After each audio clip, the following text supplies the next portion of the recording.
The most chaotic, violent show on television was specifically designed to put you to sleep. And somehow, that's exactly what's going to happen tonight. The Boys is one of those rare shows that operates on multiple levels simultaneously. On the surface, it looks like a superhero story, but underneath it's a sharp, biting piece of social commentary wrapped in some of the most outrageous television ever produced. And the more you dig into the details, the more fascinating it becomes. So let's start at the very beginning, with the origins of the whole thing. The show is based on a comic book series written by Garth Ennis and illustrated by Derek Robertson. The comics were actually so controversial and so dark that DC Comics originally dropped the series before it even really got going. They decided the content was just too extreme for their imprint. The series eventually found a home with Dynamite Entertainment and ran for 72 issues. Now here's what's interesting about that. When the show was eventually developed for Amazon Prime Video, the showrunner Eric Kripke, who you might know from creating Supernatural, made it very clear early on that the show would not be a direct copy of the comics. They would take the spirit, the themes, the characters, and the general shape of the story, but they would tell it in their own way. And that approach turned out to be one of the smartest decisions anyone made in the entire production. Now as you're lying there starting to relax, let's talk about the names in this show, because the naming conventions are actually really clever and worth thinking about as you drift. Vought International, the corporation at the center of everything, is named after Friedrich Vought, a fictional Nazi scientist who supposedly created the original compound that gives soups their powers during World War II. That backstory gets explored more and more as the seasons progress, and it adds this genuinely unsettling historical weight to what could have just been a fun fictional evil corporation. Instead, it becomes something with actual roots, a lineage of awfulness that stretches back decades. There's real craft in that kind of world building, and it rewards viewers who pay attention. Speaking of world building, the show creates an entire fictional media landscape around Vought. There are fake movie trailers, fake news networks, fake merchandise, fake social media personalities for the superheroes. The level of detail that the production team puts into this parallel world is genuinely remarkable. There are actual functioning websites for Vought International, fake social media accounts for characters like Homelander and Starlight, and promotional materials that get released online to build hype before new seasons. It's one of the most immersive transmedia experiences any streaming show has ever created. And it works because it mirrors our actual world just closely enough to feel a little too real. Let's take a quiet moment and think about Homelander, because he is one of the most carefully constructed villains in recent television history. Anthony Starr, the actor who plays him, is actually from New Zealand. And he has spoken in various interviews about the psychological research he did to prepare for the role. Homelander is not just a powerful bad guy. He's a deeply traumatized individual who was essentially raised in a lab, denied genuine human connection, and turned into both a weapon and a product simultaneously. The team at the show worked to create a character who is terrifying but also, in very specific moments, genuinely pitiable. Not sympathetic in a way that excuses his actions, but pitiable in a way that makes you understand how someone becomes a monster. And here is something that's really interesting to hold on to as you relax. The show consistently explores this idea that fear and power interact in very specific ways. Characters who are visibly afraid of Homelander often end up in worse situations than characters who manage to hold their ground or show him genuine humanity. That's not just a plot mechanic. It's actually rooted in real psychology around dominance and submission dynamics. The writers clearly thought carefully about how power operates, not just in superhero stories, but in corporations, governments, and interpersonal relationships. That's the kind of intellectual depth that makes The Boys worth thinking about even when you're winding down. Now let's float over to talking about the cast, because there are some wonderful little facts here that you might find soothing to drift through. Carl Urban, who plays Billy Butcher, kept his American accent throughout filming for the first several seasons, which is especially impressive given that Urban is a New Zealander. His natural accent is actually quite different from Butcher's specific British working-class voice, which itself required significant dialect work. So Urban was doing a British working-class accent while being a New Zealander working primarily in North America. That's 3 layers of performance just in the voice. Jack Quaid, who plays Huey Campbell, is the son of actors Dennis Quaid and Meg Ryan. He actually modeled some of Huey's nervous energy and emotional accessibility on his own natural personality, describing himself as someone who genuinely feels things deeply and tends to show it. And it shows on screen, because Huey is one of the few characters in the entire show who consistently operates from a place of genuine moral feeling rather than pragmatism or self-interest. He's often wrong about how to act on that moral feeling, but the feeling itself is always real. That's what makes him such an effective anchor for the audience. As you settle deeper into comfort, let's talk about the title cards and episode naming conventions, because there's real thought here too. Episodes of The Boys are often titled after songs, album names, or cultural references that thematically connect to what happens in the story. The show uses these titles as a kind of secondary layer of meaning, a hint at the emotional register of what you're about to watch. For people who catch the references, there's an extra layer of satisfaction. For people who don't, the episodes still work perfectly on their own terms. That's good design. It works on multiple levels without requiring any particular prior knowledge. The production design of The Boys is something that deserves its own appreciation. The Seven's headquarters, the tower, the corporate spaces, all of that was designed to feel like the nightmare version of what you might imagine a superhero-themed corporation actually looking like. Sleek, expensive, deliberately intimidating. The production team drew on references from real corporate architecture, the kind of glass and steel aesthetic that major tech companies and financial firms use to project power and permanence. By putting superheroes in that specific visual context, the show immediately signals that this is not your typical superhero story. This is a story about what happens when power goes entirely unchecked. Let me drift us towards something a little more specific and fun. The Legend of the Legend character, played by Paul Racer, is designed as a nod to real figures from comic book history. In the comics, the character was conceived as a reference to legendary creators who built entire fictional universes and whose legacy became complicated over time. The show uses the character somewhat differently, as a kind of institutional memory for the world of Vought, someone who was there at the beginning and carries all that complicated history. Paul Racer brings a genuine warmth and world-weariness to the role that makes the character immediately compelling even without all the context. Something that's easy to miss but worth appreciating as you drift is how the show handles its supporting characters. Even minor characters who only appear in a handful of scenes tend to have coherent internal logic. They have things they want, things they're afraid of, reasons for their behavior that make sense within the world. That kind of consistency is extremely hard to maintain across a large ensemble cast over multiple seasons, and it speaks to a writer's room that takes its work seriously even when the content on screen is absolutely ridiculous. Now let's think about the physical production of the show for a moment, because it was filmed primarily in Toronto, Canada, with occasional location shoots elsewhere. Toronto is one of the great filming cities in the world precisely because it can convincingly double for so many different American environments depending on how you shoot it. The production team was skilled at using the city's varied architecture to create different feels for different parts of the fictional world. The corporate Vought spaces feel different from the street-level neighborhoods where Butcher and his crew operate, and that visual distinction is part of how the show maintains its thematic contrasts. Take a slow breath in and out. Let's talk about the soundtrack choices on the show, because they're frequently surprising and always intentional. The music supervisors have a talent for selecting songs that create ironic contrast with what's happening on screen. Extremely violent or disturbing sequences are sometimes scored with cheerful or nostalgic music, and that juxtaposition does something interesting to your experience as a viewer.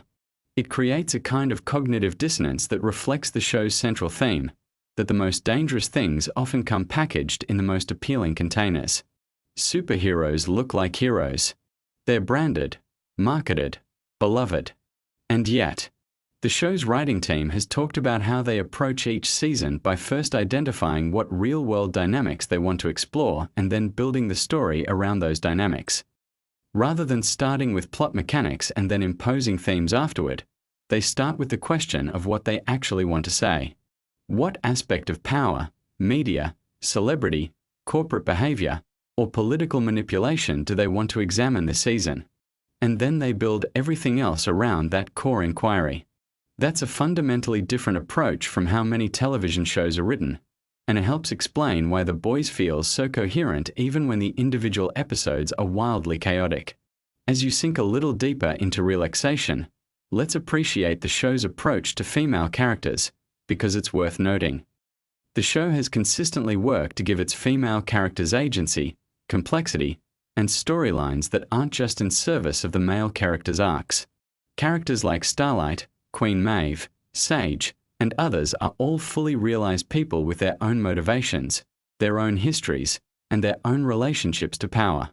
Some of them make choices that are questionable or even terrible. But they're making those choices for their own reasons, not just to serve as props in someone else's story.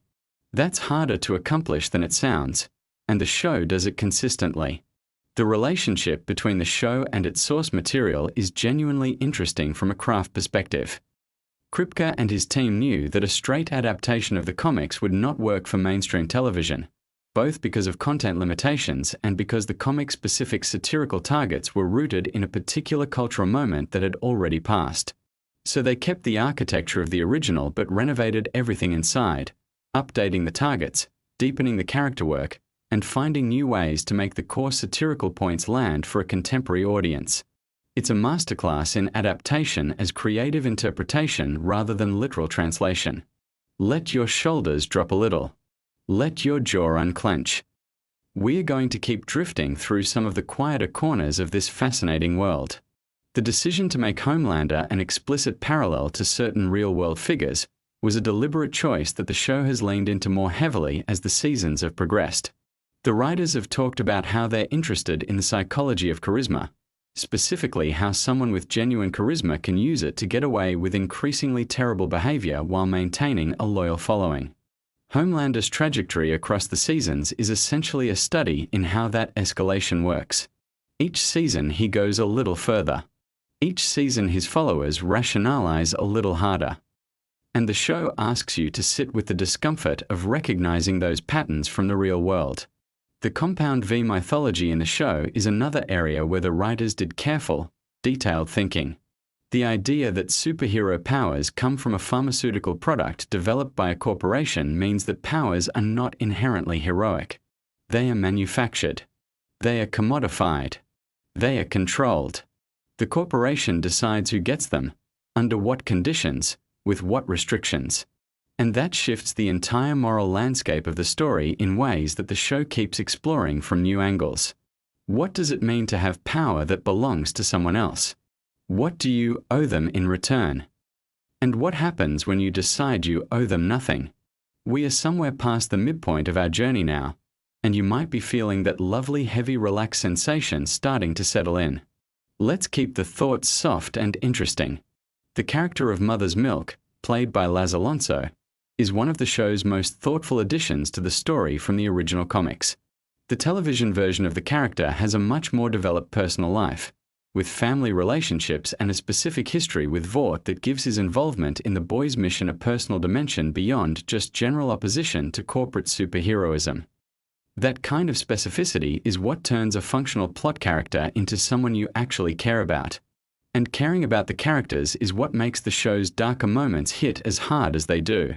The costume design across the show also reflects the satirical intelligence at work throughout.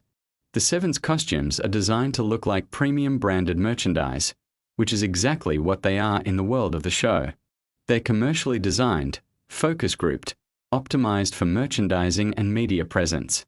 There's nothing organic or personal about them. Contrast that with the more worn, practical aesthetic of Butcher and the Boys, and the visual language immediately tells you something true about where both groups are coming from. One side is performing. The other side, whatever their flaws, is at least being real about what they're doing. Frenchie's character, played by Tomer Capone, has one of the more interesting emotional arcs across the seasons.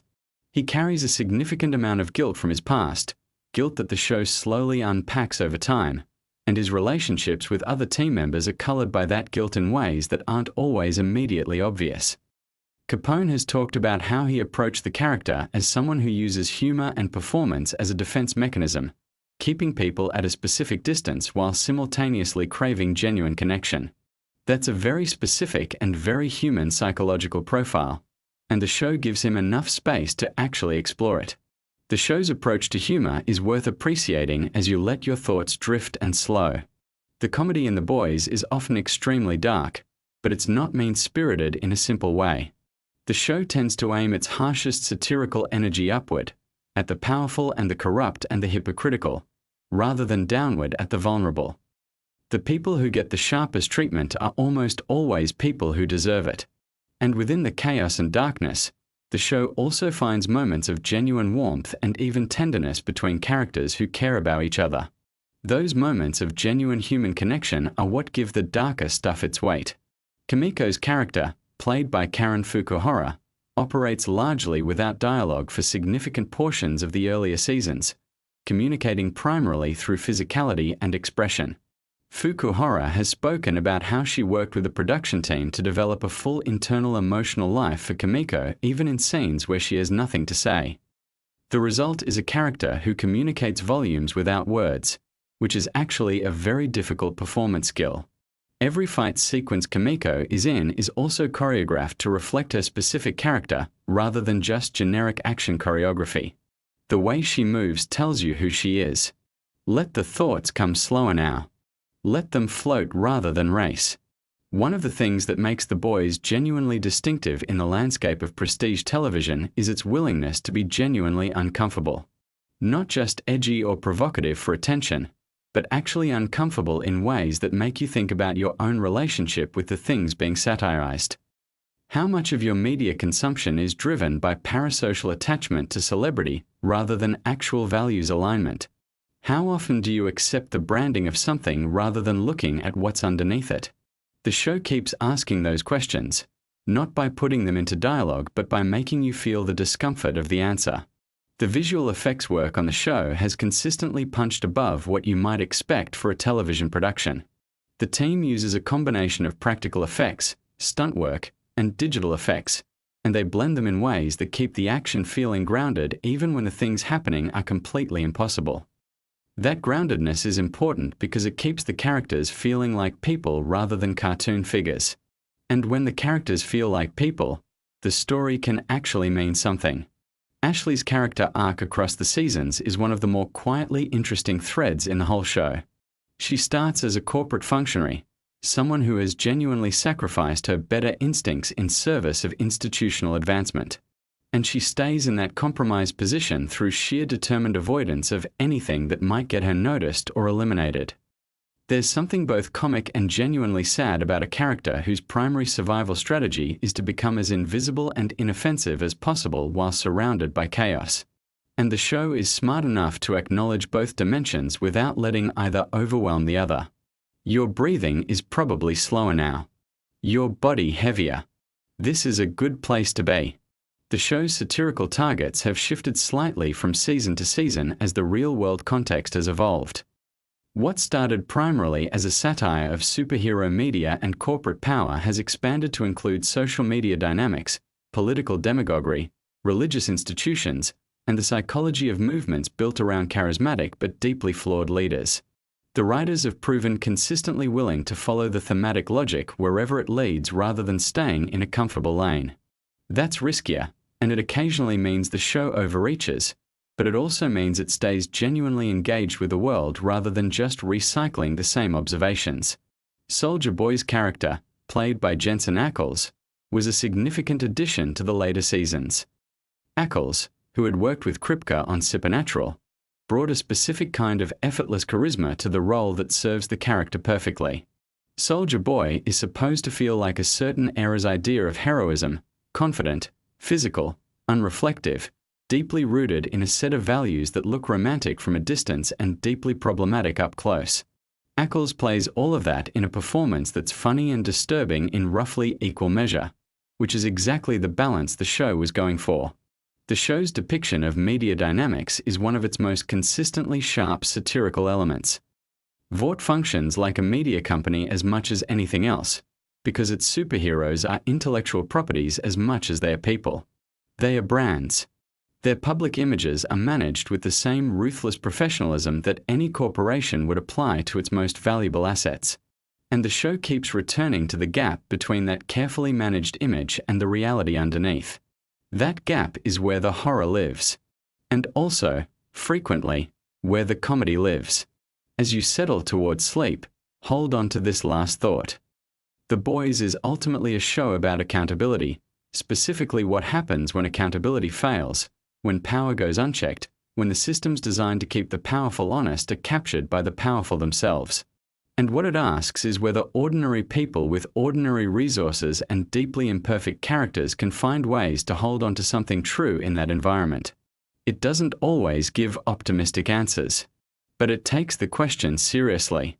And that seriousness, underneath all the chaos and the outrageous spectacle, is what makes it matter. Let your thoughts drift now like the quietest possible version of this enormous chaotic world. Just the interesting ideas floating by without weight or urgency. The craft that went into building it. The care that went into the characters. The intelligence underneath the madness. Let all of it carry you gently down into a deep and restful sleep. You've earned it. Good night. Before Carl Urban ever said a single word as Billy Butcher, the showrunner behind Supernatural sat down and made a quiet decision that would change how millions of people think about superheroes forever. The Boys premiered on Amazon Prime Video on July 26, 2019. The first season dropped all 8 episodes at once, which was a deliberate choice. The creators wanted viewers to experience the story as one continuous journey rather than waiting week to week. It was a binge-first design, and it worked. The show immediately captured millions of viewers and sparked conversations that spread across every corner of the internet. But long before anyone watched a single frame of that show, it existed as a comic book. Garth Ennis and Derek Robertson created The Boys as a comic series that ran from 2006 to 2012. The source material was even more extreme than what made it to television. Showrunner Eric Kripke, who you might know from creating Supernatural, took the comic and carefully shaped it into something that could work as a prestige streaming drama without losing its sharp satirical edge. That balancing act was one of the most interesting creative challenges the production team faced. Eric Kripke has spoken openly about how the show functions primarily as political and social satire. The superheroes in the world of The Boys are not noble protectors. They are corporate products managed by a company called Vought International. Everything about them, their image, their merchandise, their public appearances, is manufactured and controlled.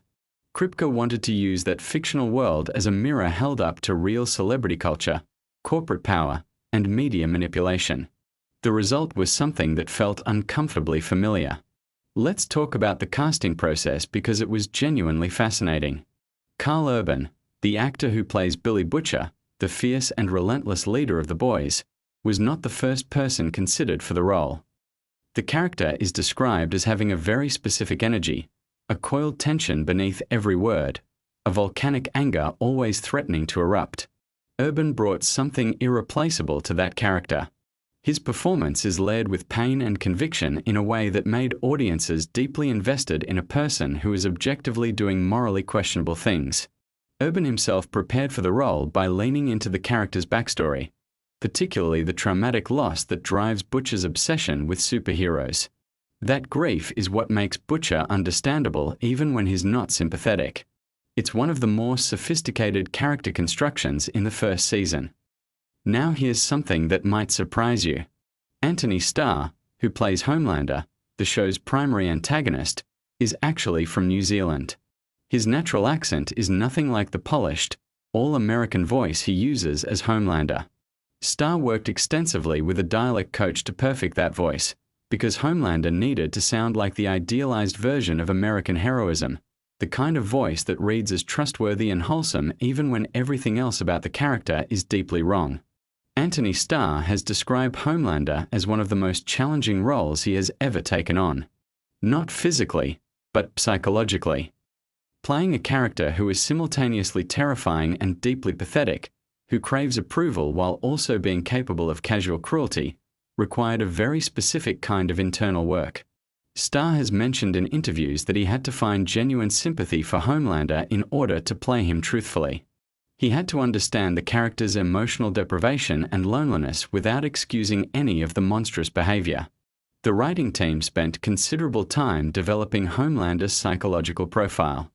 They drew on concepts related to narcissistic personality disorder and what happens when a person grows up completely isolated from genuine human connection. Homelander was raised in a laboratory environment. He never experienced normal childhood bonds. That backstory, revealed gradually through the first season, reframes him from a simple villain into something more tragic and disturbing. Jack Quaid, who plays Huey Campbell, the emotional center of the show, is the son of actor Dennis Quaid and singer Meg Ryan. He grew up in a household with significant Hollywood experience around him, but he pursued his own path methodically. The Huey character is the audience's entry point into this world. When the series begins, Huey is an ordinary young man working a simple job and navigating a comfortable, if somewhat stagnant, relationship. His world gets destroyed in the very first episode in an incident involving a superhero that is simultaneously shocking and darkly comedic. The creators made a deliberate choice to anchor the show through Huey's perspective precisely because he starts from a place of genuine innocence. He has no agenda. He has no mission. He is simply someone who has been catastrophically wronged by a system that protects the powerful and discards ordinary people. Watching him evolve across the first season from heartbroken bystander to active participant in something morally complicated is one of the most satisfying character arcs in the entire run. Erin Moriarty plays Annie January, also known as Starlight, and her storyline in Season 1 is perhaps the most emotionally resonant of all the characters on the superhero side of the story. Annie begins the season achieving her lifelong dream of joining the Seven, the show's version of a premier superhero team. Within her first hours as a member, that dream begins to crumble as she discovers the reality behind the institution she idolized. The show uses Annie's story to explore themes around exploitation, the corruption of idealism, and the experience of speaking up about wrongdoing in environments that punish honesty. Moriarty has spoken about how meaningful those themes were to her personally, and how she wanted to honor the authenticity of what the character was experiencing. Her performance throughout Season 1 walks a careful line between vulnerability and strength that accumulates real emotional power by the finale. Let's slow down for a moment. If you're drifting, that's perfectly fine. Let these facts just float through your mind gently. There's no urgency here. Just interesting details about a fascinating show, delivered at a comfortable pace. Take another slow breath. Let your muscles relax a little more. The production design of The Boys is worth discussing because it's a significant part of what makes the show feel grounded and real despite its fantastical premise. The design team made very deliberate choices about how superheroes would dress, move through public spaces, and interact with corporate environments. The Seven's headquarters was designed to feel like a combination of a tech company campus and a luxury hotel. Everything is sleek and impressive on the surface, with an underlying sterility that suggests something is very wrong beneath the polished exterior. The costumes for the Seven required months of development. Homelander's suit in particular was engineered to communicate specific things about the character. The American flag imagery is obvious, but the details of how the suit fits, how it moves, and how it photographs under different lighting conditions were all carefully calibrated. The costume designers wanted it to look genuinely impressive at a distance while also feeling slightly wrong up close, almost too perfect, like a mannequin come to life. The show filmed primarily in Toronto, Canada, which might be surprising given how thoroughly American the setting feels. Toronto has become a major production hub for American film and television, and the city has many locations that can convincingly stand in for various American urban environments. The production team worked hard to ensure that nothing felt obviously Canadian, carefully controlling background details, signage, and architectural elements that might break the illusion. One of the more technically impressive sequences in the first season involves a speedboat on the Hudson River that intersects with a whale. This scene required an enormous amount of coordination between practical effects and digital effects teams. The sequence is one of the show's most memorably absurd and shocking moments, and creating it involved challenges around how to make the digital elements feel physically real and weighty rather than obviously computer-generated. The effects team has spoken about the complexity of that particular sequence and how proud they were of the final result. The show's approach to violence was a conscious artistic and thematic choice. The violence in The Boys is not stylized or made to look cool.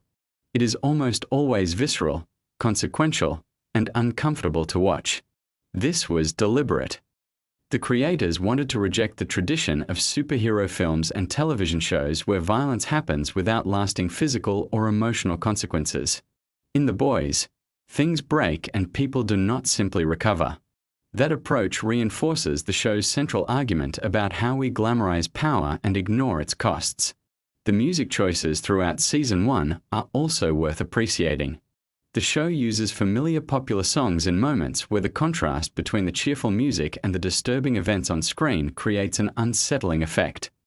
This technique has roots in the tradition of films like A Clockwork Orange and Reservoir Dogs, where the juxtaposition of upbeat music with dark content forces the audience to examine their own emotional responses. The Boys uses this tool with precision. Now let's talk about some of the smaller details that dedicated viewers discovered. The fictional brand of Vought International is embedded throughout the world of the show in ways that casual viewers might miss. There are Vought advertisements in the background of scenes. Vought products appear on shelves. The company's influence is visible in every corner of the world these characters inhabit, which reinforces the idea that Vought is not just a powerful company but a totalizing presence in the culture of this fictional America. The show also includes many satirical references to real-world corporate and political behavior. When Vought executives discuss strategy, their conversations echo actual discussions that happen in boardrooms around marketing, crisis management, and the protection of brand value. When politicians in the show debate whether superheroes should be incorporated into the military, the arguments mirror actual debates about corporate power and the relationship between private entities and government functions. These parallels are entirely intentional. Elizabeth Shue plays Madeline Stillwell, a senior Vought executive who manages Homelander among other heroes. Her performance is fascinating because she plays a character who is completely comfortable with moral corruption while maintaining a surface warmth and professionalism. Stillwell is one of the more chilling figures in the first season because she never seems frightened by what she knows about the people she manages. The dynamic between Stillwell and Homelander is one of the first season's most psychologically interesting relationships. Chase Crawford plays the Deep, a member of the Seven whose storyline in Season 1 functions as both satire and a surprisingly earnest exploration of accountability. The Deep believes himself to be a significant and respected figure. The reality is more complicated. Crawford has spoken about how he appreciated the writers giving the character genuine consequences for his actions, while also allowing space for the audience to understand how someone could be simultaneously culpable and limited in their self-awareness. Laz Alonso plays Mother's Milk, a member of the Boys whose grounded pragmatism makes him one of the most watchable characters in the ensemble. The character has a family, a wife and daughter, which immediately raises the emotional stakes around his involvement in the dangerous work the Boys are doing. Alonso has discussed how important it was to him that Mother's Milk not be reduced to a one-dimensional tough guy, that the family element be taken seriously and used to illuminate the real costs of the life he is leading.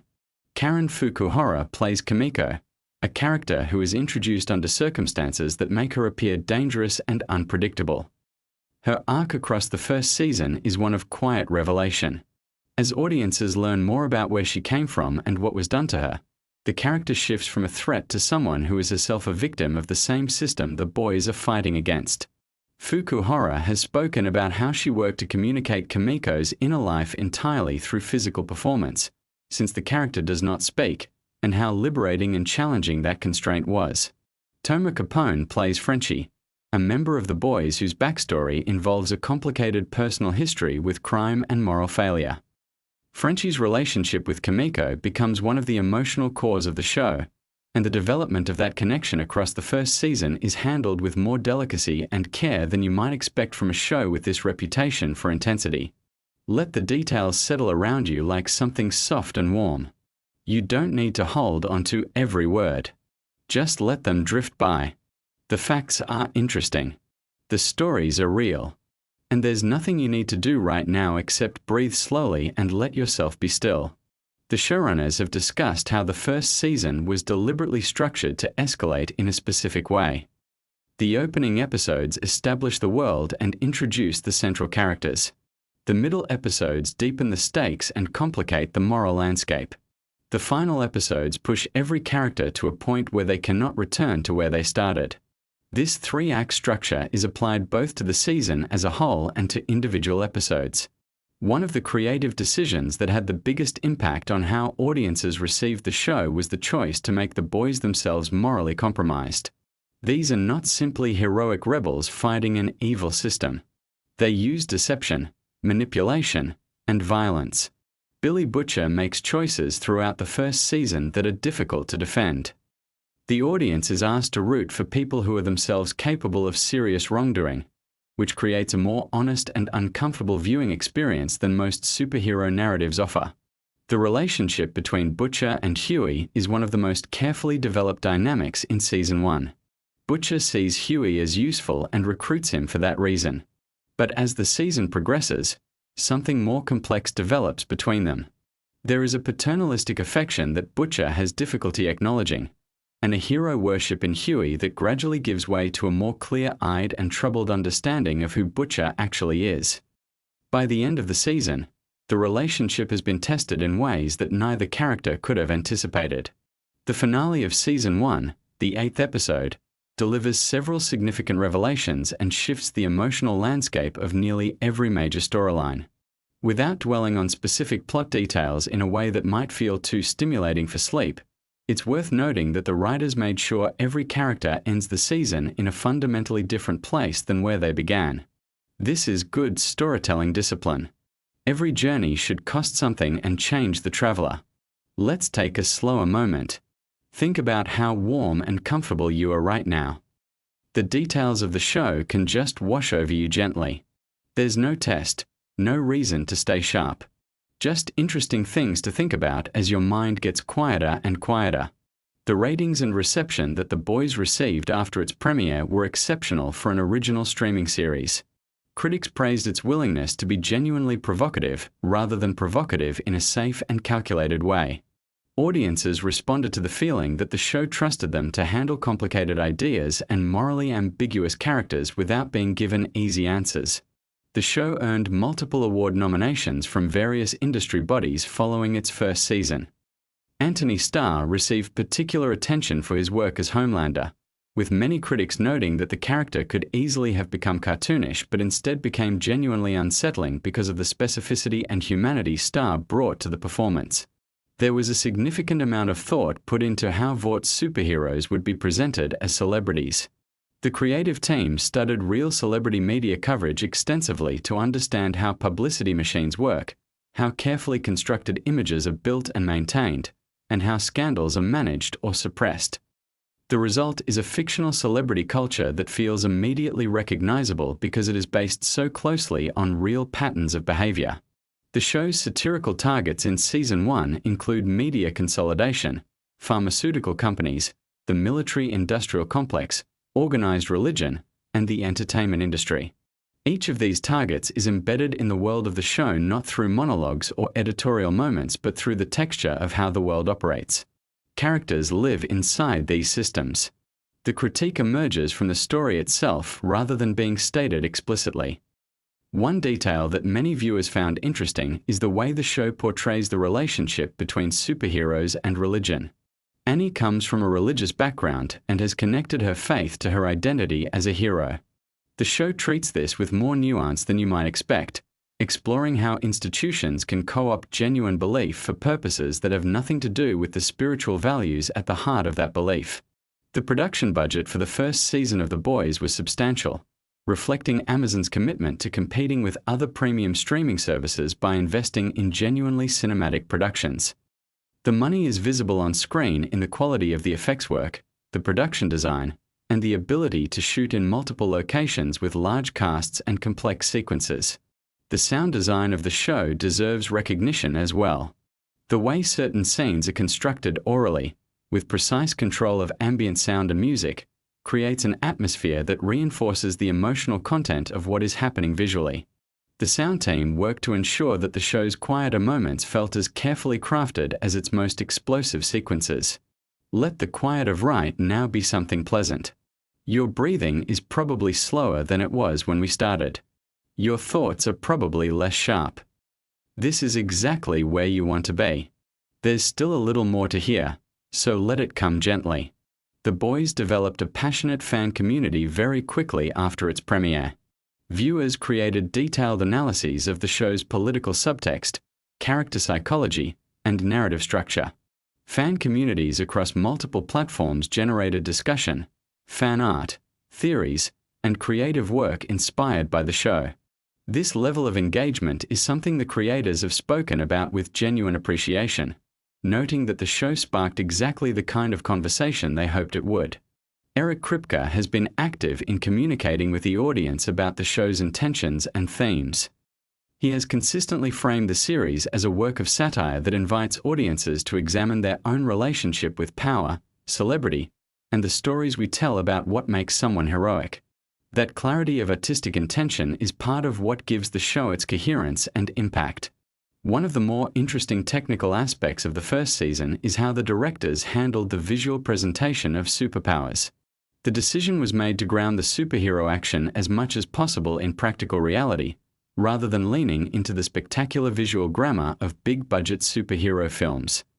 Powers are shown with a focus on physical cause and effect, on weight and mass and consequence, rather than as sources of cinematic wonder. This approach is another expression of the show's central thesis about demystifying power.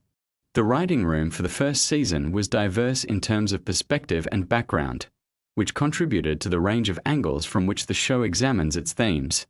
Multiple writers brought different life experiences and areas of expertise to the development of storylines and characters, which is visible in the texture and specificity of the world the show creates. The show manages something genuinely difficult, which is being simultaneously funny and disturbing. Many scenes operate on both registers at once, which requires extraordinary precision in the writing, directing, and performance. The comedy never undermines the emotional reality of what is happening. The darkness never completely overwhelms the show's sense of absurdity. Maintaining that balance across 8 episodes of a first season is a real achievement. You might be feeling very comfortable right now. Maybe your eyes feel heavy, or your thoughts are starting to move more slowly. That's a perfectly natural place to be. There is no hurry. The show's details will still be here in the morning if you want to think about them again. For now, let them just be soft background texture as your mind moves toward rest. The boys of the title, the core group that Billy Butcher assembles, each bring something different to the team's dynamic. Butcher provides drive and ruthlessness. Huey provides moral perspective and emotional grounding. Mother's Milk provides discipline and structure. Frenchie provides expertise and an unexpected warmth. Kimiko provides capability and a kind of silent moral clarity. Together, they function as a counter-institution to Vought, fighting corporate power with improvisation and desperation. The Seven, Vaught's premier team, mirror and contrast the boys in interesting ways. Where the boys are held together by complicated personal loyalty, the Seven are held together by contract and performance. Where the boys are honest about what they are even when that honesty is uncomfortable, the Seven maintain a constant fiction about what they represent. This structural contrast is one of the show's most elegant organizational choices. The show ends its first season having established a world that is richly detailed, thematically coherent, and populated by characters whose futures remain genuinely uncertain. The choices made in those 8 episodes set up everything that would follow while also functioning as a complete story with its own beginning, middle, and resolution. For a show that arrived with the expectation of being provocative and extreme, The Boys Season 1 surprised many viewers with how emotionally engaged it made them. The satirical framework never prevented genuine feeling from emerging. The dark comedy never kept the dramatic stakes from feeling real. The political commentary never reduced the characters to mouthpieces. All of these elements coexisted because the creative team never lost sight of the human stories at the center of everything.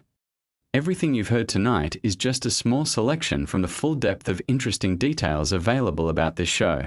There are stories about specific production challenges, about lines that almost didn't make it into the final cut, about performances that surprised even the directors, about moments where the shoot went unexpectedly and something better emerged from the improvisation. Stories have layers, and this particular story has many. But that's all for now. Your breathing is slower. The words are coming more softly now. The day has been whatever it was, and now it's over, and you are warm and still in this moment, with nothing particular you need to do or think about. The interesting facts about the boys will keep. They'll be right there if you want to revisit them tomorrow.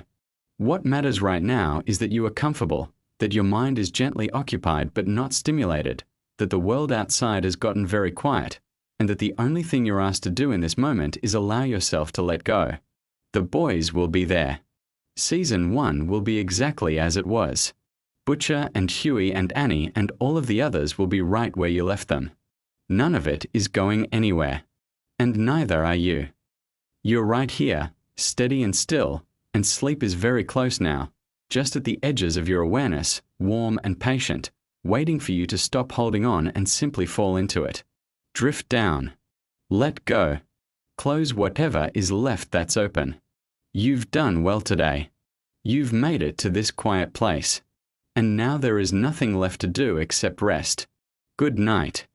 Here's a gentle drift into something your brain can actually enjoy tonight. Jensen Ackles spent 15 years being one of TV's most beloved heroes. Then his old boss hired him to destroy that entire image, and the result broke the internet in 2022. The Boys first appeared on Amazon Prime Video back in 2019, and it immediately carved out its own unique space in the superhero genre. By the time Season 3 arrived in June of 2022, the show had become a full-blown cultural phenomenon. Season 3 pushed things even further than anyone expected, diving deeper into the politics, the satire, the violence, and the character development that fans had come to love. But there's so much more to this season than what you see on screen. The stories behind the stories are just as compelling as the show itself, and tonight we are going to walk through all of them at a pace that's perfect for winding down and drifting off. Let's start with the most talked about element of Season 3, which is the introduction of Herogasm. Now, even if you haven't seen the show, you've probably heard people mention this episode. Herogasm is originally a storyline from the comic books written by Garth Ennis, and for years fans wondered whether the show would ever actually adapt it. When showrunner Eric Kripke and his team finally decided to go for it, they committed completely. The episode titled Herogasm became one of the most discussed and dissected episodes of television in 2022. What's genuinely fascinating is that the production team made a very deliberate and thoughtful decision to approach the content in a way that felt purposeful rather than gratuitous.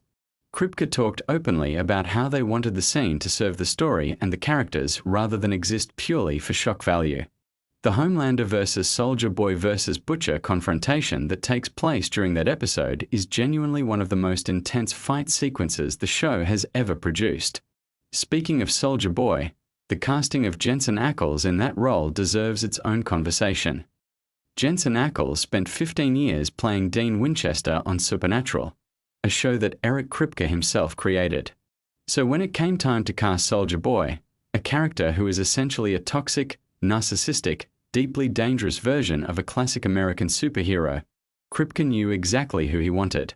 There's something beautifully layered about taking an actor who became famous for playing a beloved hero and giving him a role that systematically deconstructs the very idea of heroism. Jensen Ackles threw himself into the part with remarkable dedication. He spent months preparing physically and vocally to embody the character, and the result is a performance that manages to be simultaneously magnetic and genuinely unsettling. The character of Soldier Boy is deeply rooted in American mythology. He's presented as the original superhero, a figure from World War II who became a symbol of American power and exceptionalism. But as Season 3 reveals, almost everything about his legendary status is manufactured. The show uses him as a way to comment on how societies construct heroes, and how those constructions often have nothing to do with the actual people they supposedly represent. Soldier Boy didn't earn his reputation through genuine heroism. He earned it through propaganda, through corporate storytelling, and through the willingness of powerful institutions to promote a useful image regardless of the truth. That's a theme that runs through the entire show, but Season 3 makes it more explicit and more personal than ever before. Now let's talk about the research and development that goes into making this season feel so textured and real despite all its over-the-top elements. The writer's room for The Boys is known for doing extensive research into corporate culture, political messaging, social media dynamics, and the history of celebrity. For Season 3, they dug particularly deep into the mechanics of fascism, propaganda, and the psychology of charismatic authoritarian figures.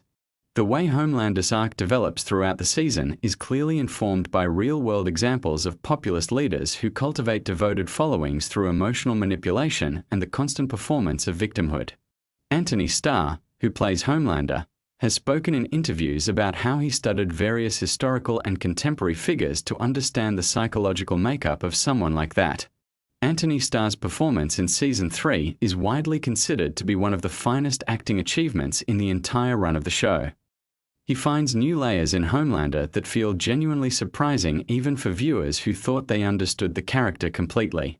The scene where Homelander stands on top of a building and is cheered by a crowd after committing an act of open violence is one of the most disturbing and thought-provoking moments in the season. It's disturbing precisely because it feels believable. It doesn't feel like science fiction or exaggeration. It feels like a logical extension of things we've actually seen happen in the real world. The writers and Starr worked very carefully together to build that moment properly across multiple episodes so that when it lands, it hits with maximum impact. Now let's drift a little softer, because we're talking about sleep content here and I want to make sure you're settling in nicely. Just take a breath. Let your shoulders drop. The facts we are discussing are interesting, but there's no urgency here. Just let the information float around you gently as you get more comfortable. The production design of Season 3 is extraordinary, and it's something that often gets overlooked in favor of discussing the performances and the storylines. The visual language of the show evolved significantly this season. The Seven's boardroom, Vought Tower, the various locations tied to the history of Compound V, all of these spaces were designed with incredible attention to detail. The art department embedded visual references and symbolic imagery throughout the season that reward close attention. If you've ever paused on certain frames and noticed something unexpected in the background, that's completely intentional. The production designers have talked about how they treat the visual world of The Boys like a layer of storytelling that exists independent of the dialogue and action.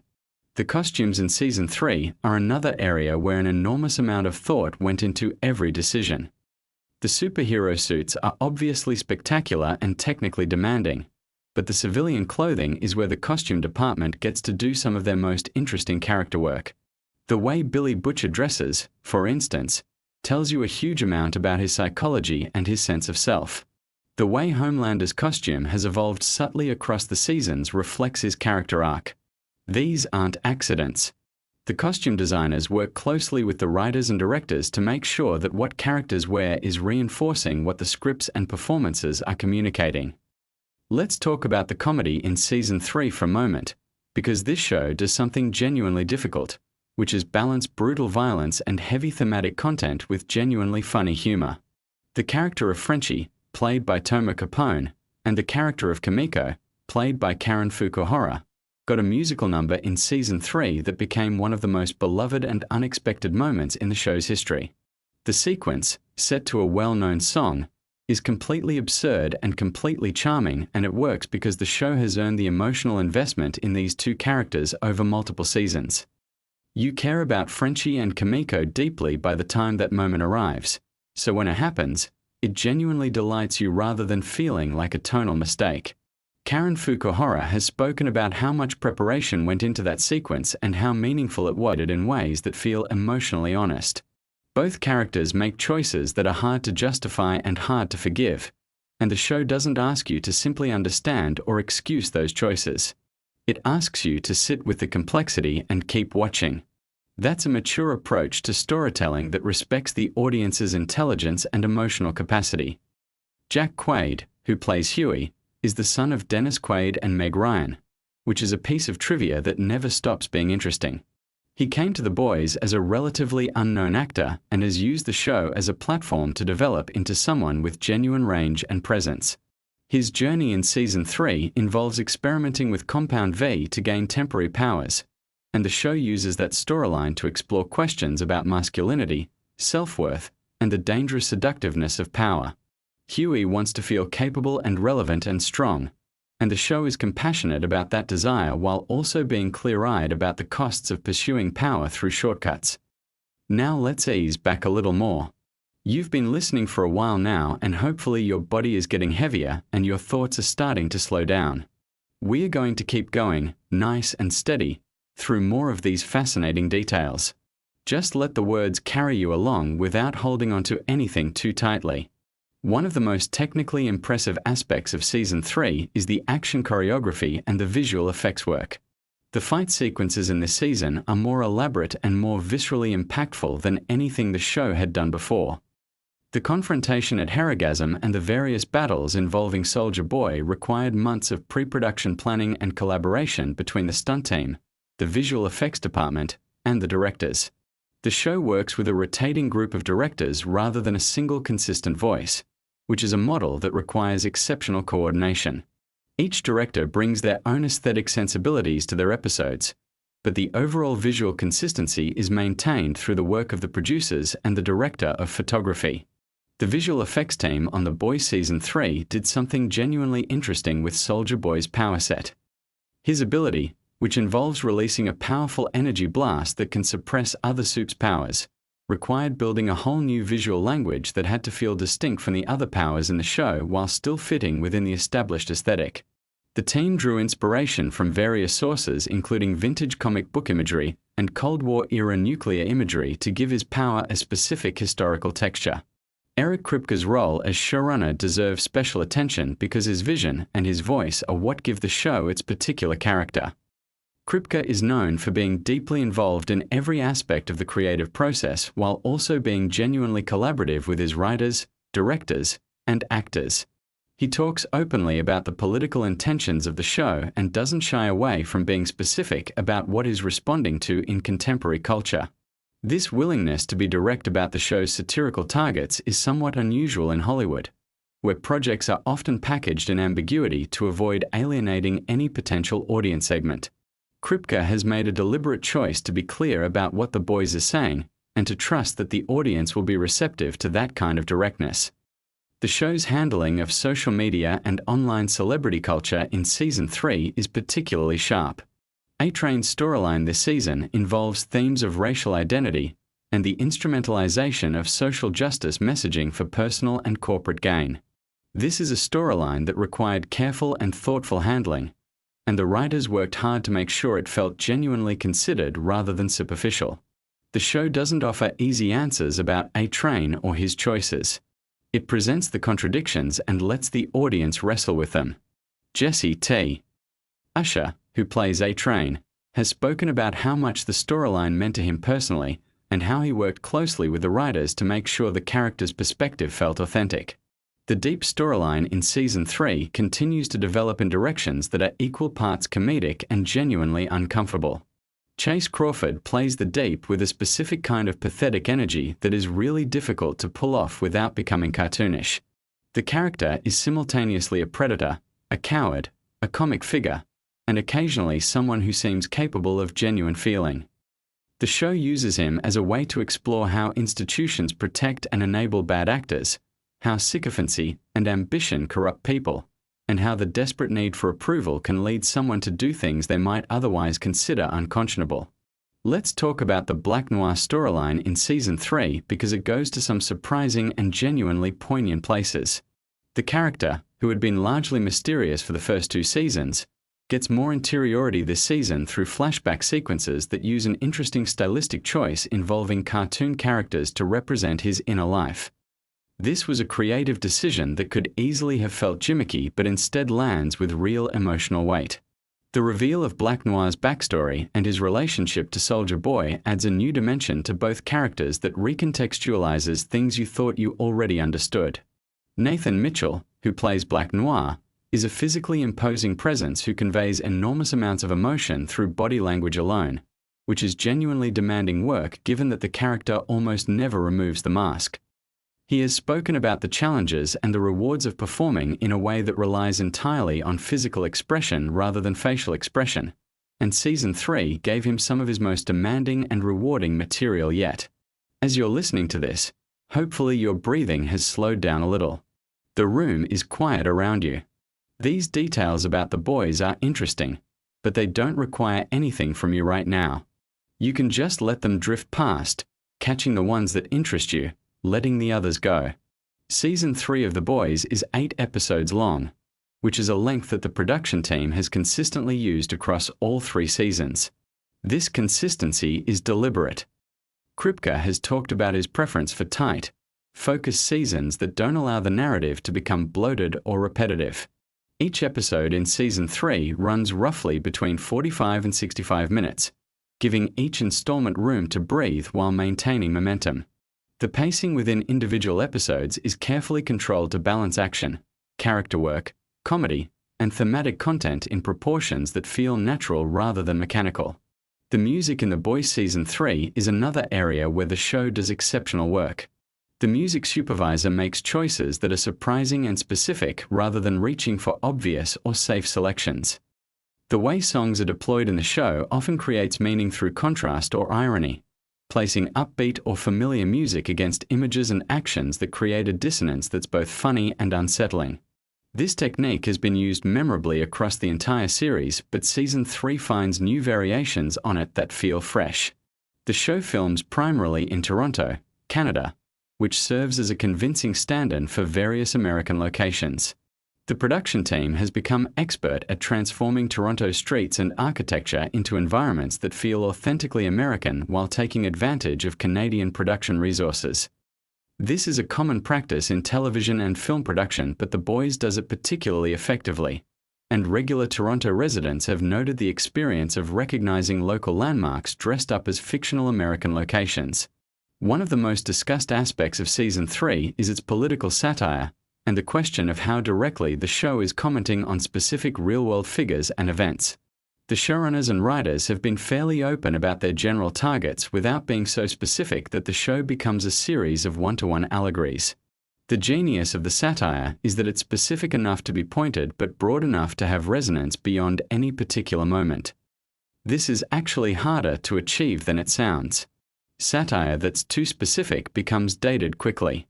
Satire that's too general loses its teeth. The Boys threads that needle with notable skill.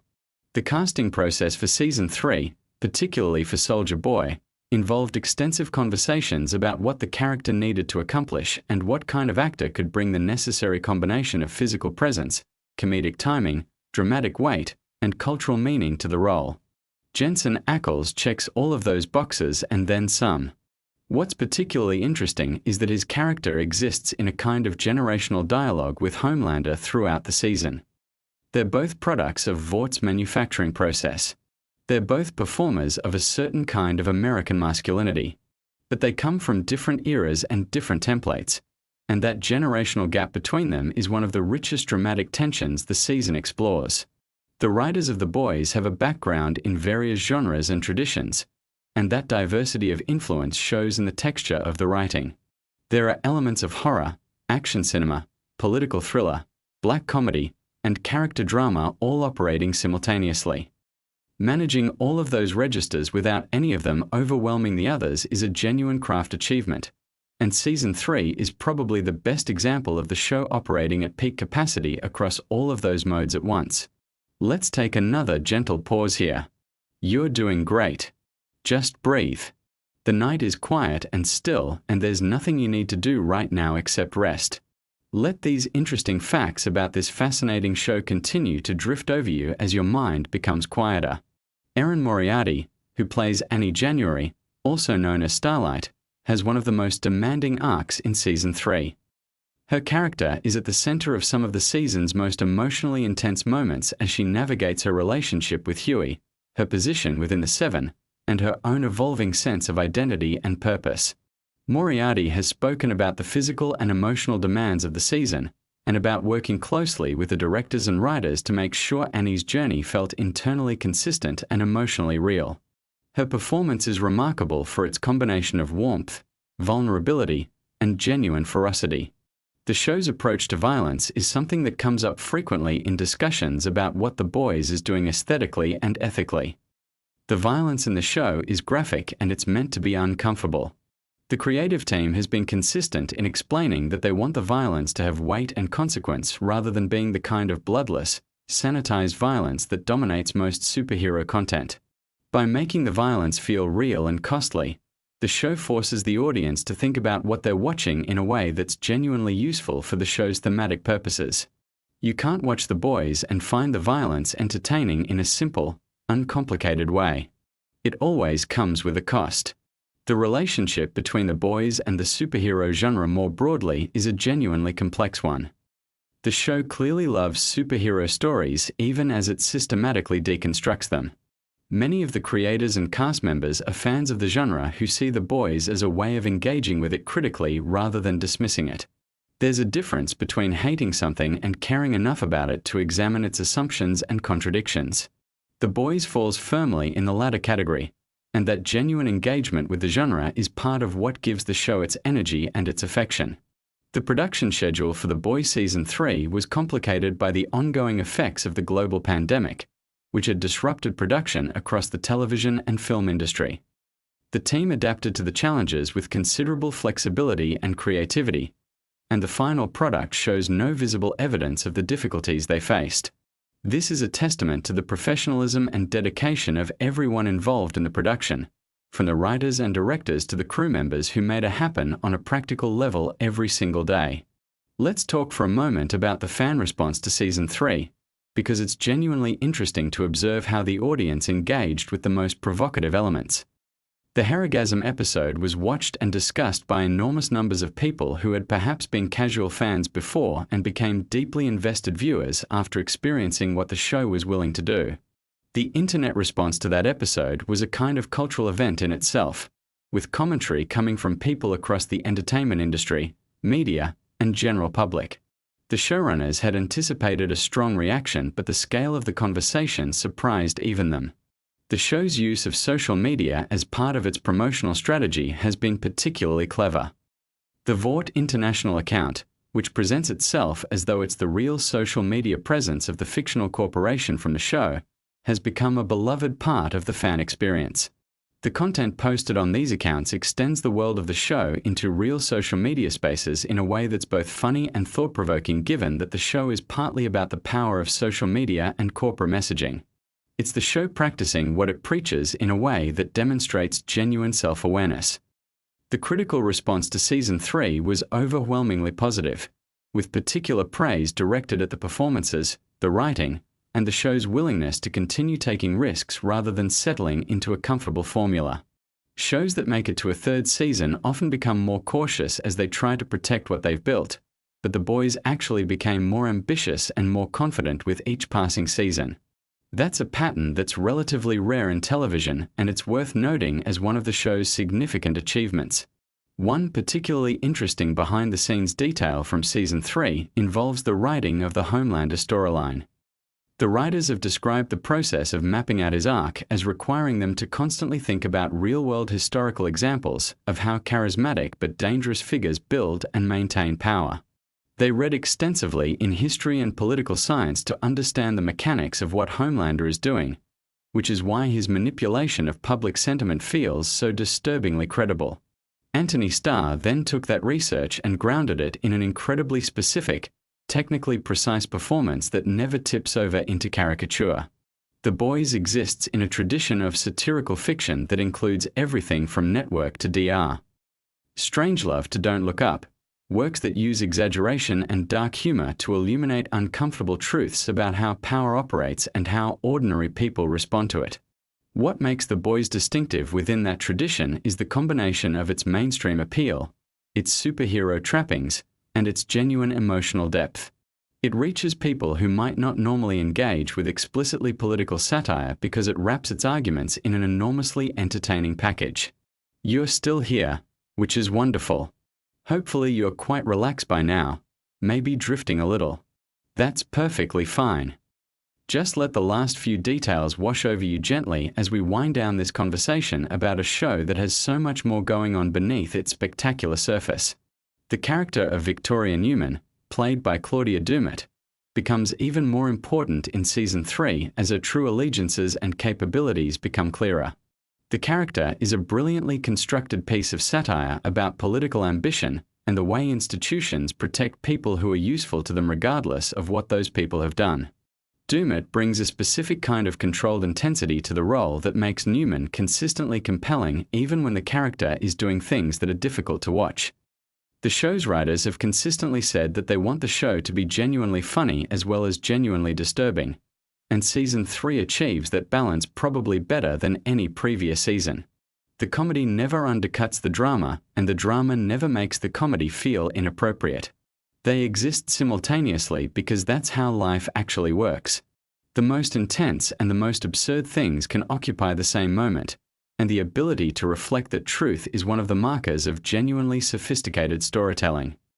As we draw close to the end of tonight's journey through the fascinating details of The Boys Season 3, I want to leave you with something to think about as you drift off into sleep.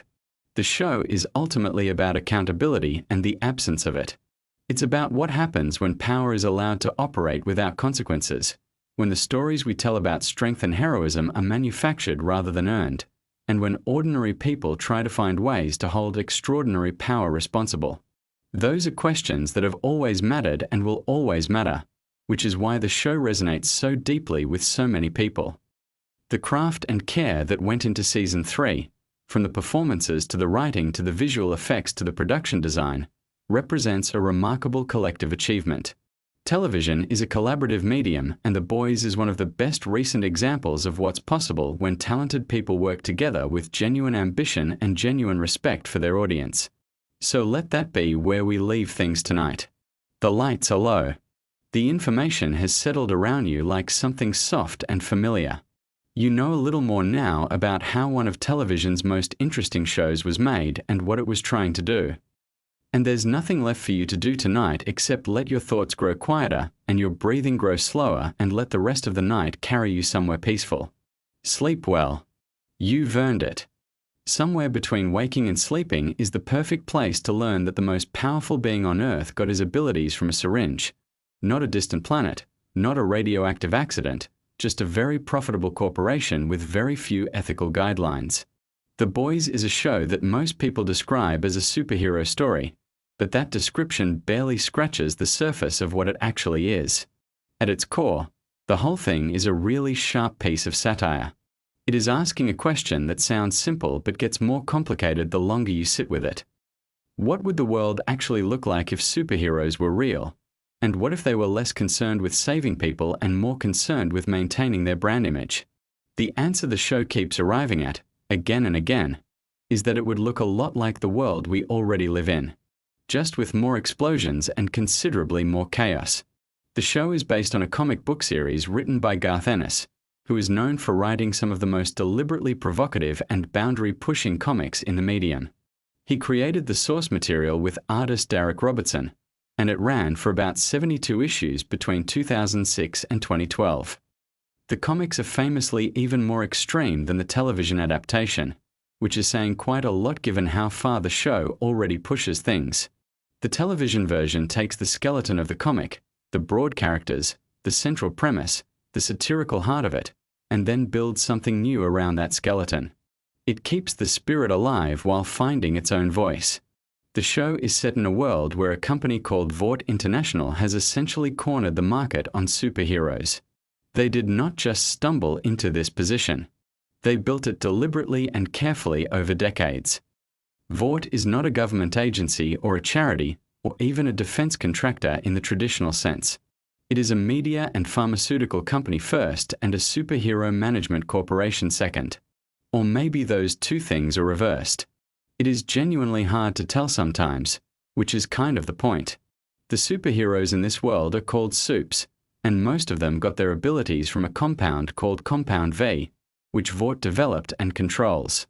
This detail matters enormously to the whole story because it means the existence of superheroes is not some cosmic accident or the result of alien radiation or a spider bite in a science lab.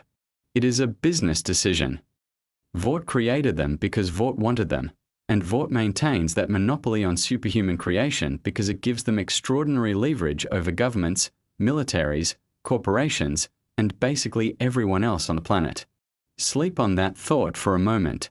The idea that power is not just acquired but manufactured and then sold. The top team of superheroes in this world is called the Seven, which is obviously a reference to the number 7 but also plays on the idea of these grand teams of heroes you see in other comic universes. They live and work out of something called the Tower. They have action figures and breakfast cereals and streaming deals and everything else you would expect from celebrities of that magnitude. They are not really crime fighters in the traditional sense. They are intellectual properties. They are assets on a balance sheet. The actual heroics they do are mostly carefully staged, or at least carefully presented to make them look as good as possible regardless of what actually happened. The central character on the side of the heroes, if we are using that word loosely, is a man named Billy Butcher. He is a deeply complicated, frequently infuriating, and occasionally oddly touching character who operates the group known as the Boys. His motivation is personal in the most devastating way possible. His wife Becca had a connection to Homelander, the most powerful and most dangerous supe, and that connection destroyed his family. Butcher's entire mission is built around grief and rage, and the show is honest enough to admit that grief and rage make a person do things they should not do. He is not a clean hero. He is barely a hero at all in the conventional sense, but there is something about him that keeps you invested. Homelander himself is one of the genuinely remarkable villain creations in modern television. He is a Superman parody on the surface, same general look, same general power set, flying and laser vision and enormous physical strength. But where Superman is idealized goodness, Homelander is idealized goodness as a performance hiding something completely hollow underneath. He grew up without love, raised in a laboratory environment, tested and studied and never held or comforted or treated like a child rather than an experiment. And what that created is a person of almost limitless physical power and almost no genuine emotional foundation. He craves approval constantly. He needs people to love him. And when they do not, or when he suspects they do not, the response is terrifying. The actor who plays him is Anthony Starr, who is from New Zealand and was not particularly famous before this role. Watching him play Homelander is one of those experiences where you genuinely forget there is an actor doing work. He has this quality in the performance where the character can switch from warm and paternal to cold and menacing in a fraction of a second, and the transition is smooth enough that you are never quite sure which version is real. The answer the show eventually gives you is that neither version is entirely real, which is somehow more disturbing than either option on its own. The show is also quite deliberate about the way it uses its superhero aesthetics to talk about celebrity culture, corporate power, and the way media shapes what people believe about the world. The Vought News network in the show is an obvious parallel to certain real-world media organizations, and the way it manages the narratives around the superheroes mirrors the way public relations and media management work in practice. Nothing about the heroic image is accidental. Every appearance, every statement, every charity event is calibrated. One of the show's most interesting recurring threads is the way it handles religion and faith. As the series progresses, Vought begins exploring the idea of positioning Homelander not just as a celebrity or a hero but as something closer to a divine figure. The logic behind this is almost frighteningly straightforward once you hear it. If you can convince people that someone is not just powerful but holy, their loyalty becomes essentially unshakable. Criticism becomes not just wrong but sinful. And the person at the center of that devotion can do whatever they want because their authority is now framed as sacred rather than institutional. This is why the show is so layered even when it seems like it is just being shocking for its own sake. The shocking moments exist on the surface, but underneath them there is always an argument being made about something real. The question of how power maintains itself, how institutions protect themselves, how ordinary people get caught up in systems they did not design and sometimes cannot see clearly from inside. Annie January, who uses the name Starlight publicly, is another deeply interesting character. She arrived at the Seven with genuine idealism, actually believing in the heroic mission, and the show spent considerable time documenting the slow erosion of that idealism as she learned what the organization actually was. What makes her compelling is that she does not simply become cynical. She fights to hold on to something real even as everything around her tries to corrupt or dismiss it. Her relationship with Huey Campbell, the other major character on the side of the boys, is one of the emotional anchors of the whole series. Huey started the whole story as a relatively ordinary guy who got pulled into this world after a tragedy involving one of the Supes. He is fundamentally decent, which sounds like a small thing but is actually quite rare in this universe. He sometimes overcorrects and becomes too passive or too deferential, but the show keeps bringing him back to his own sense of right and wrong.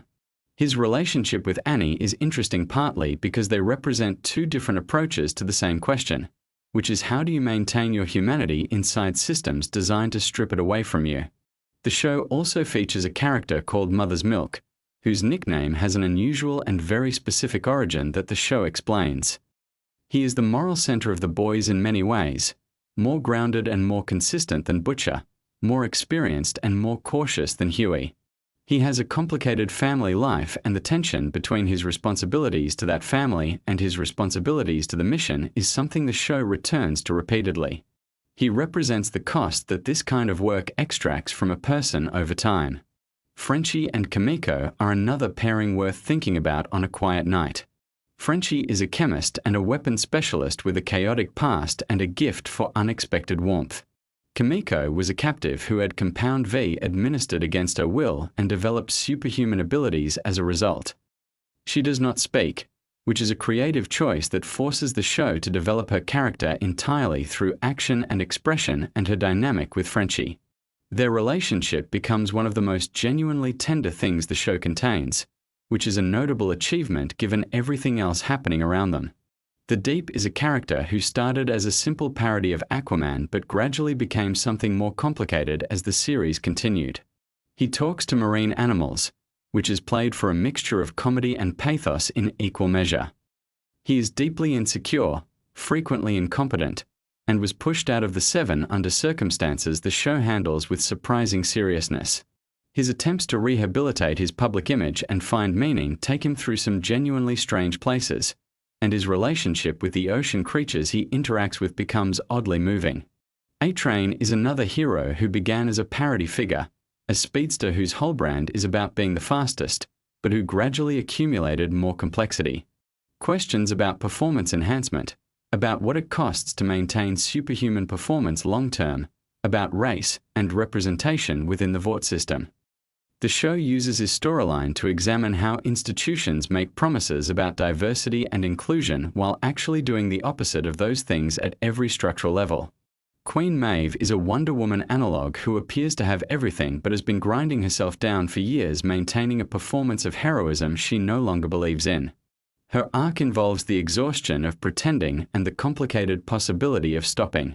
Stillwell was a character who represented Vaught's corporate face, someone who understood exactly what the company was and managed it with cold efficiency. Her relationship with Homelander was one of the most psychologically unusual dynamics in the early seasons. The comic book origins of many characters are worth knowing about. In the comics, some characters have very different fates and motivations than their television counterparts.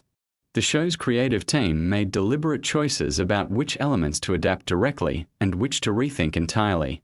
In some cases, the television versions of characters are considerably more sympathetic than their source material counterparts. In other cases, the show intensifies certain qualities that the comics only sketched. The show films primarily in Toronto, Canada, which doubles convincingly for various American cities. The production design is one of its quiet strengths. The Seven Tower has a very specific visual language, all gleaming surfaces and corporate aspirational architecture. The boys' base of operations looks like the exact opposite, cramped and functional and chaotic.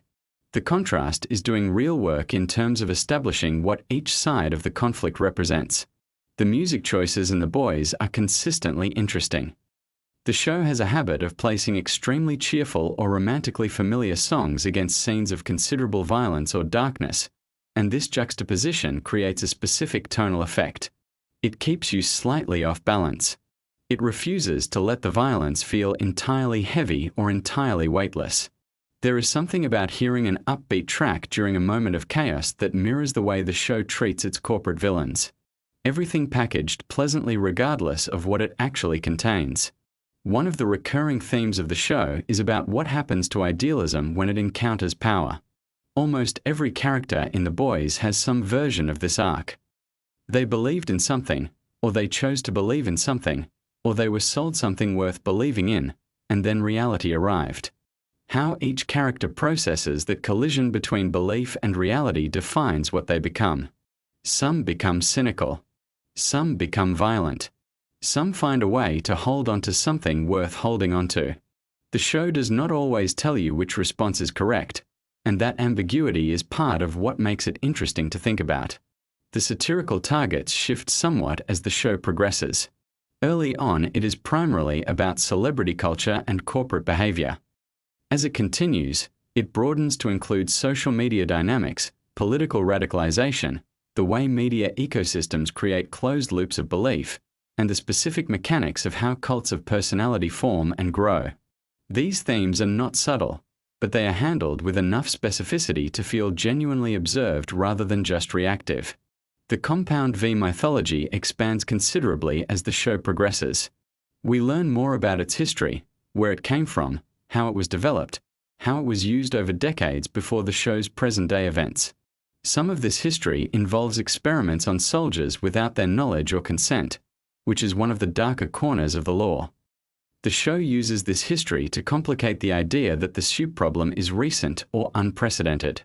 The roots of it go back much further than most people in the world of the show understand.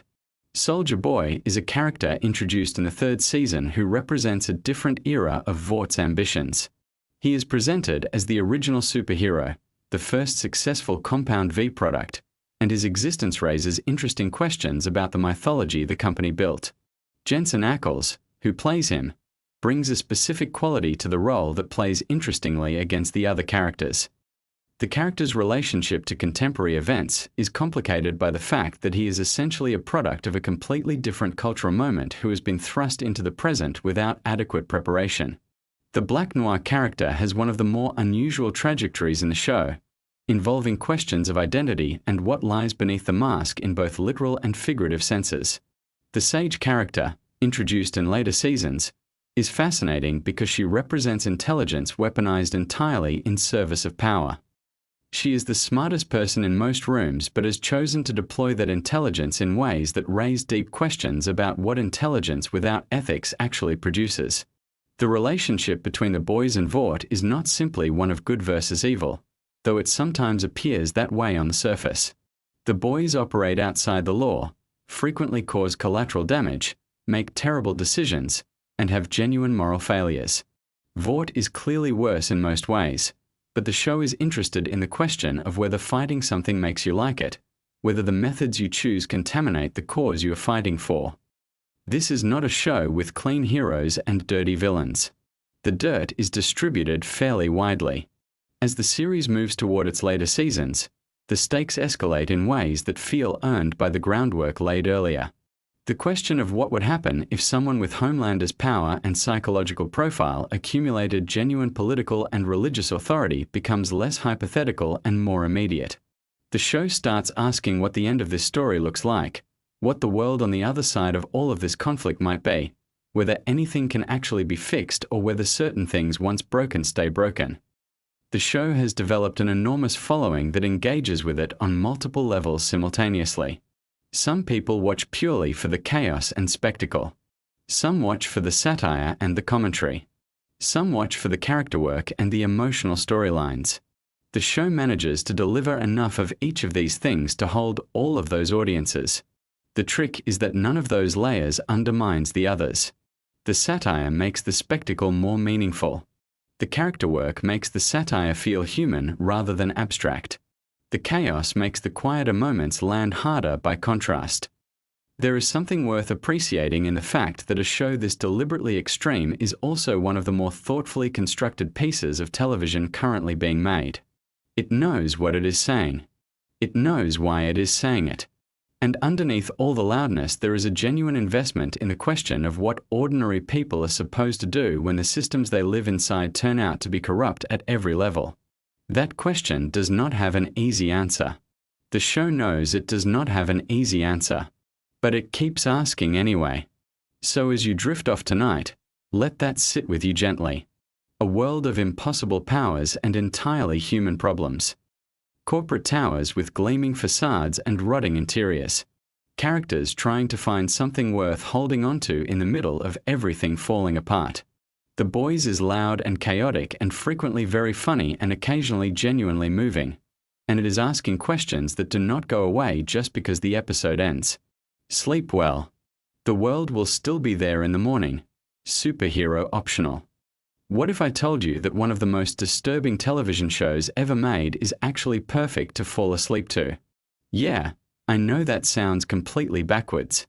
The Boys, Amazon Prime's brutally honest superhero satire, just dropped its 4th season, and whether you've watched every episode wide awake or you're someone who loves drifting off to the sound of interesting facts and behind-the-scenes details, you are in exactly the right place tonight. So get comfortable, pull your blanket up, close your eyes if you want, and let me walk you through some of the most fascinating things about the Boys season for that even hardcore fans might not know. We are going deep on the creative choices, the real-world inspirations, the actor experiences, and the little details hidden in plain sight throughout the season. No jump scares, no sudden loud moments, just a calm and thorough journey through one of the most ambitious seasons of television in recent memory. The Boys Season 4 arrived on Prime Video in June of 2024, and from the very first episode it made clear that showrunner Eric Kripke and his team had no intention of pulling any punches. The season picks up in the aftermath of the events of Season 3, with the political and social landscape of the show's universe feeling more relevant and more uncomfortably close to our own reality than ever before. That sense of uncomfortable familiarity is something the creative team has always leaned into, but Season 4 took it to an entirely different level, drawing from headlines, political movements, and cultural anxieties in ways that sparked massive conversations online. One of the most talked about aspects of Season 4 was the character of Homelander, played with terrifying brilliance by Anthony Starr. What many viewers don't realize is how much physical and psychological preparation Anthony Starr puts into each season of this show. For Season 4, Starr has spoken in interviews about the challenge of portraying a character who is simultaneously becoming more unhinged and more powerful. The writing team gave Homelander storylines that pushed the character's narcissism and need for validation to completely new extremes, and Starr had to find ways to make those moments feel authentic rather than cartoonish. The result was a performance that earned enormous critical praise, with many reviewers calling it the best work Starr has done across the entire series. Now here is something genuinely interesting about how the show handles its villain. Kripke and the writers have been very open about the fact that Homelander is deliberately designed to mirror certain real-world figures without being a direct one-to-one copy of any specific person. The goal, as the creative team has explained it, is to capture something more universal about the psychology of unchecked power, about what happens when someone with enormous capabilities is never held accountable and is constantly surrounded by people who either fear them or worship them. That psychological portrait is researched carefully, and the writers have consulted materials on authoritarian personality types, cult dynamics, and the psychology of celebrity to shape how Homelander behaves in Season 4. Speaking of research, the production team for The Boys is known for doing extraordinary amounts of homework before every season. For Season 4, the writers' room reportedly spent months studying political movements, media manipulation tactics, and corporate lobbying practices to ensure the satirical elements of the show felt grounded and specific rather than vague. This is part of why the show resonates so deeply with audiences. It is not just throwing wild ideas at the wall. Every exaggerated moment in The Boys tends to have a real-world anchor point that makes it hit harder than pure fantasy ever could. Let us talk for a moment about the production design of Season 4, because it is genuinely remarkable and not enough people discuss it. The visual world of The Boys has always been meticulously constructed to feel like our world with the volume turned up slightly.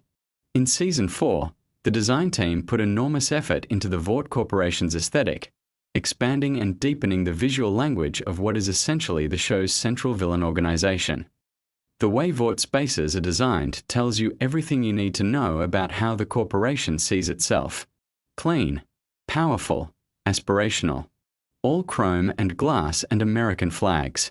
It is visual propaganda built into architecture, and the production designers made very deliberate choices about every space Vought characters inhabit. The Seven, Vaught's flagship superhero team, got some significant changes in Season 4, and the costume and makeup departments had their hands full keeping up with the evolving nature of each character. The superhero suits in the boys are not spandex and foam rubber. They are incredibly intricate garments made from high-quality materials that have to be both visually impressive on camera and functional enough for the actors to actually move in. Each suit reportedly takes weeks to construct and thousands of dollars worth of materials. When characters get new suit variations or when suits need to show damage and wear, the costume team essentially has to build entirely new pieces rather than simply modifying existing ones. Carl Urban, who plays Billy Butcher, had one of the most dramatically complex arcs of Season 4, and Urban has talked publicly about how much he enjoys the challenge this character presents.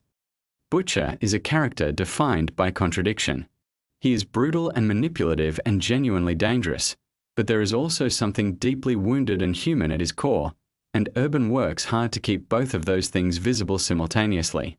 For Season 4 in particular, the writing gave Butcher storylines dealing with mortality and legacy that required Urban to bring genuine emotional weight to scenes that could easily have felt melodramatic in less skilled hands.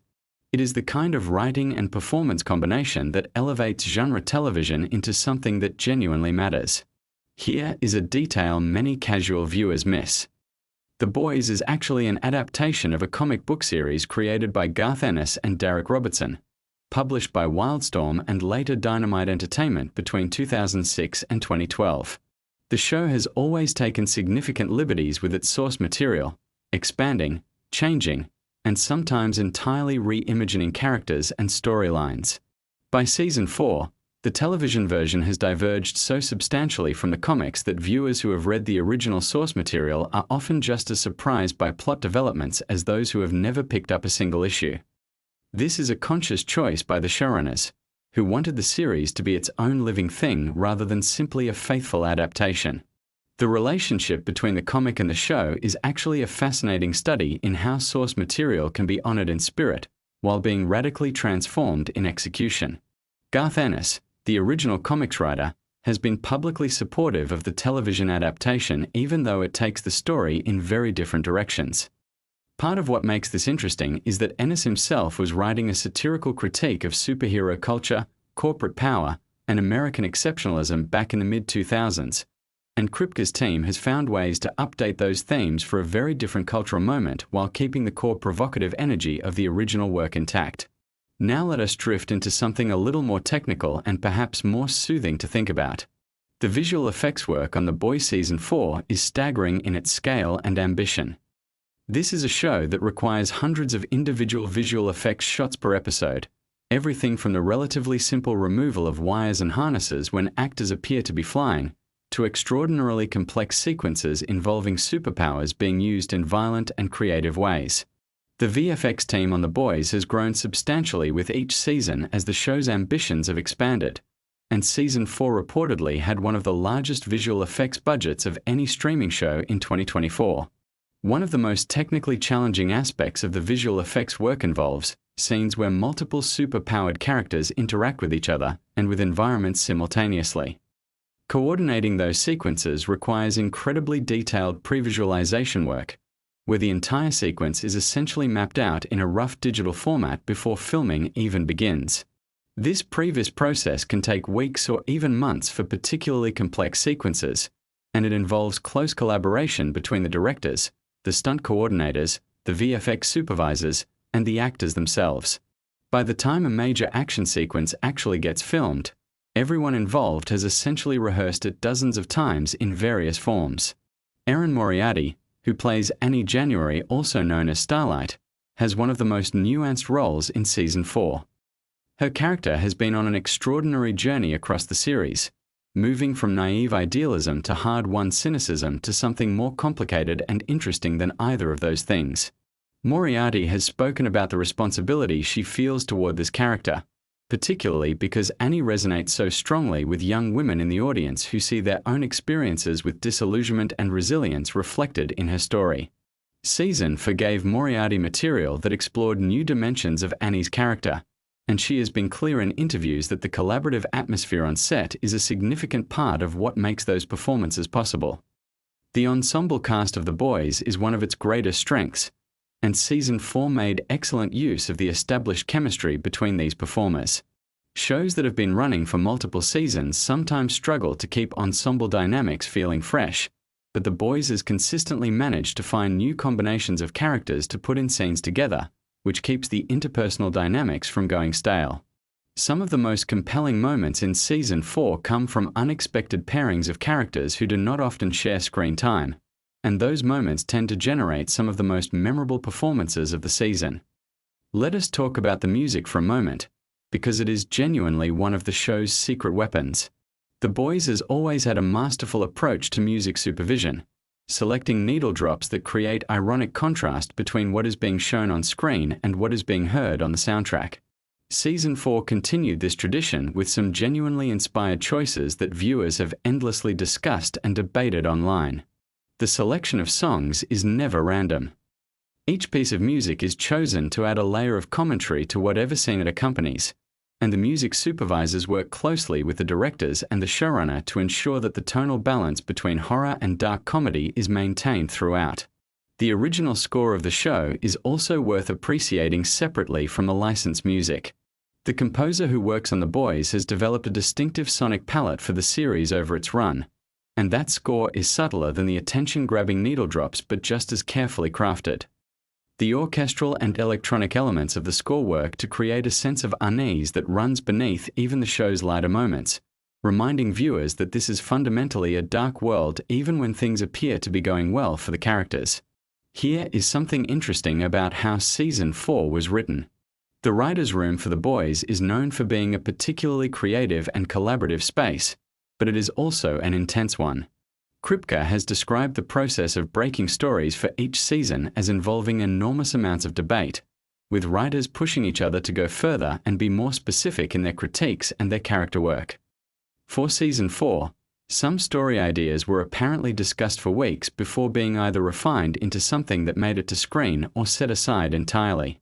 The ideas that get cut are often just as wild as the ones that end up in the show, which gives you some sense of the creative ambition at work in that room. The political satire in Season 4 was particularly pointed, and this generated a fascinating cultural phenomenon where people across the political spectrum simultaneously claimed the show was critiquing the other side. This is actually a testament to the sophistication of the writing. The show manages to create a funhouse mirror version of contemporary politics that reflects genuinely troubling dynamics in ways that feel recognizable without being so specifically partisan that they alienate half the audience immediately. Kripke has talked about this balance in numerous interviews, describing it as one of the ongoing creative challenges of making the show. Now, as you settle in and let your breathing slow down a little, let me tell you about the filming locations for Season 4. The Boys is primarily filmed in Toronto, Canada, which stands in for various American cities throughout the show's run. The production makes extensive use of Toronto's diverse architecture and neighborhoods, along with studio work at the city's major production facilities. For Season 4, the production reportedly used a wider variety of locations than previous seasons, partly to reflect the expanding scope of the story and partly to keep the visual experience of the show feeling fresh. Location scouts for a production like The Boys have an extraordinarily detailed job, finding spaces that can plausibly represent specific American settings while also being practical for filming. The stunt work in The Boys deserves its own dedicated appreciation. The stunt coordinators on this show are responsible for designing and executing some of the most creative and violent action sequences on television, and they do so while ensuring the safety of everyone involved. For Season 4, the stunt team developed several sequences that required entirely new approaches because the specific superpowers and situations involved had never been done before on the show. This is one of the ongoing creative challenges of working on a series with an ever-expanding set of superhuman abilities. Every new power essentially requires the stunt and visual effects teams to develop new techniques. Something that casual viewers might not appreciate is how much rehearsal time goes into even relatively brief action scenes. A sequence that takes up 30 seconds of screen time might represent multiple full days of rehearsal and filming. The actors who perform their own stunts in those sequences, and several of the main cast members do quite a bit of their own stunt work, spend considerable time working with the stunt coordinators to ensure that the movements feel authentic and that they can be executed safely at the required intensity. This collaborative process between actors and stunt professionals is one of the less glamorous but genuinely fascinating aspects of how a show like this gets made. Let us take a quiet moment and think about the writing of individual episodes in Season 4. Each episode of The Boys is a complex piece of work that has to balance multiple storylines, advance character development, deliver on the show's satirical agenda, and satisfy the entertainment expectations of a very engaged and demanding audience. The writers who work on individual episodes bring different strengths to the table, and the variation in tone between episodes is often a reflection of which writer or writing team took the lead on a particular installment. Some episodes lean harder into the dark comedy, others into the horror elements, and still others prioritize emotional character work. The skill of the showrunner lies in making all of those variations feel like part of a coherent whole. The directors of Season 4 came from a variety of backgrounds, and bringing in different directorial perspectives is a deliberate strategy on prestige television productions like this one. Each director brings their own visual sensibility and interpretive approach to the material, while working within the established look and feel of the show. The challenge for directors joining an ongoing series is understanding and honoring what has come before while also bringing something genuinely fresh to their episodes. The Boys has been successful at this balancing act because the showrunners are very clear about the fundamental visual and tonal rules of the series, while also giving directors meaningful creative latitude within those parameters. One of the most discussed aspects of Season 4 was its exploration of found family dynamics and the way that trauma shapes bonds between people. The core group of characters around Billy Butcher has always functioned as a kind of broken family, people who have been hurt by the world in specific ways and who have found each other partly out of necessity and partly out of something more genuine. Season 4 pushed these dynamics in new directions, testing the bonds between characters in ways that felt emotionally authentic rather than contrived. This is the kind of emotional work that separates shows that are merely entertaining from shows that leave a lasting impression on audiences. The casting of guest and recurring characters in Season 4 was handled with particular care. The show has always made excellent use of its supporting cast, and Season 4 introduced some new characters who were received warmly by audiences and critics alike. The casting process for a show like The Boys involves finding actors who can match the very specific energy the series requires, which is a delicate combination of dramatic capability, comedic timing, physical presence, and the willingness to commit fully to material that can be quite extreme. The casting directors who work on the show have developed a strong sense of what The Boys needs from its performers, and that institutional knowledge shows in the consistency of the casting quality. Here is a softer detail to think about as you drift. Many of the props used throughout Season 4 contain hidden details and jokes that are invisible at normal viewing distance and often only caught by audience members who pause their screens or watch extremely carefully. The production design team puts enormous effort into creating a fully realized fictional world, and that includes populating that world with fake advertisements, fake news broadcasts, fake social media posts, and fake product packaging that all contain jokes and Easter eggs. Some of these details reference previous events in the show's history, others are pure jokes for their own sake, and finding them has become a beloved activity for the show's most dedicated fan community. The fan community around The Boys is itself a fascinating cultural phenomenon worth thinking about.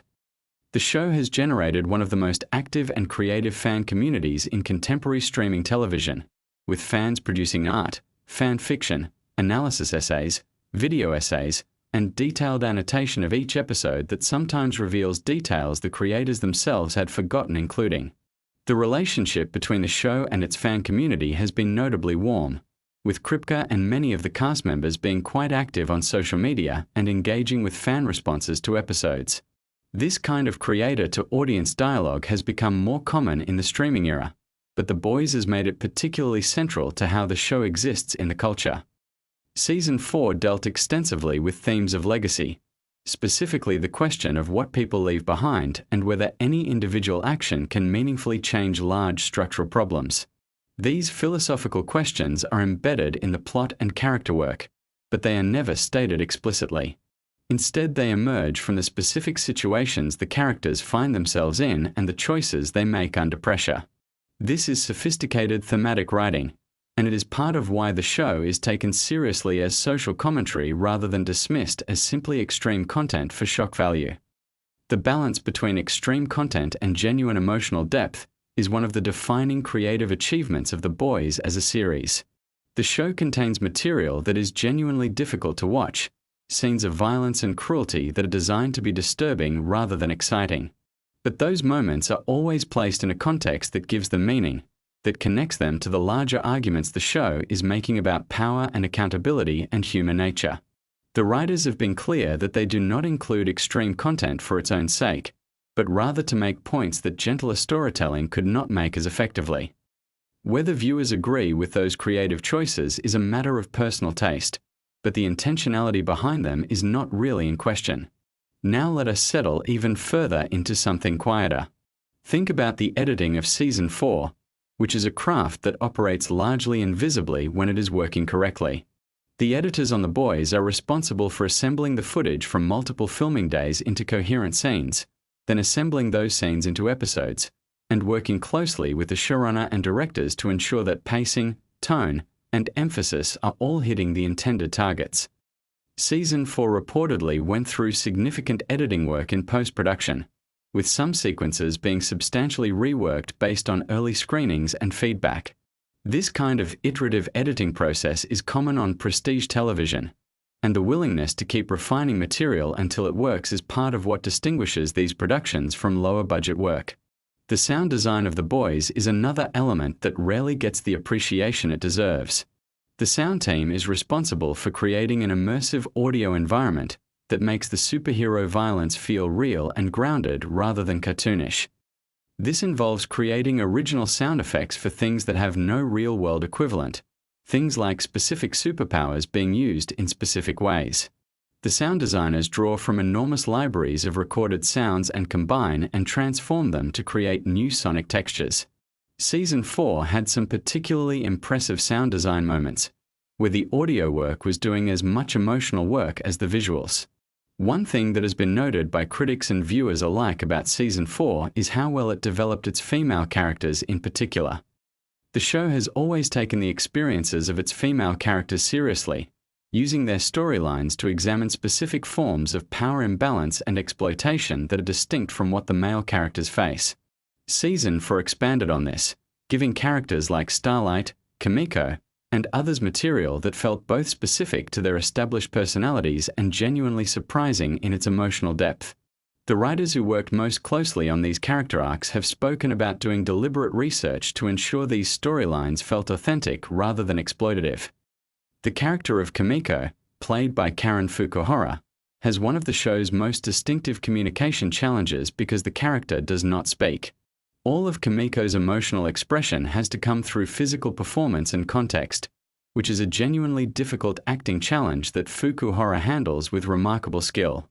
Season forgave Fukuhara material that expanded the emotional range of this character in ways that were visually inventive and emotionally resonant, and the work she does is consistently cited by critics as one of the show's underappreciated strengths. Let the thoughts drift a little now, like leaves moving slow across water.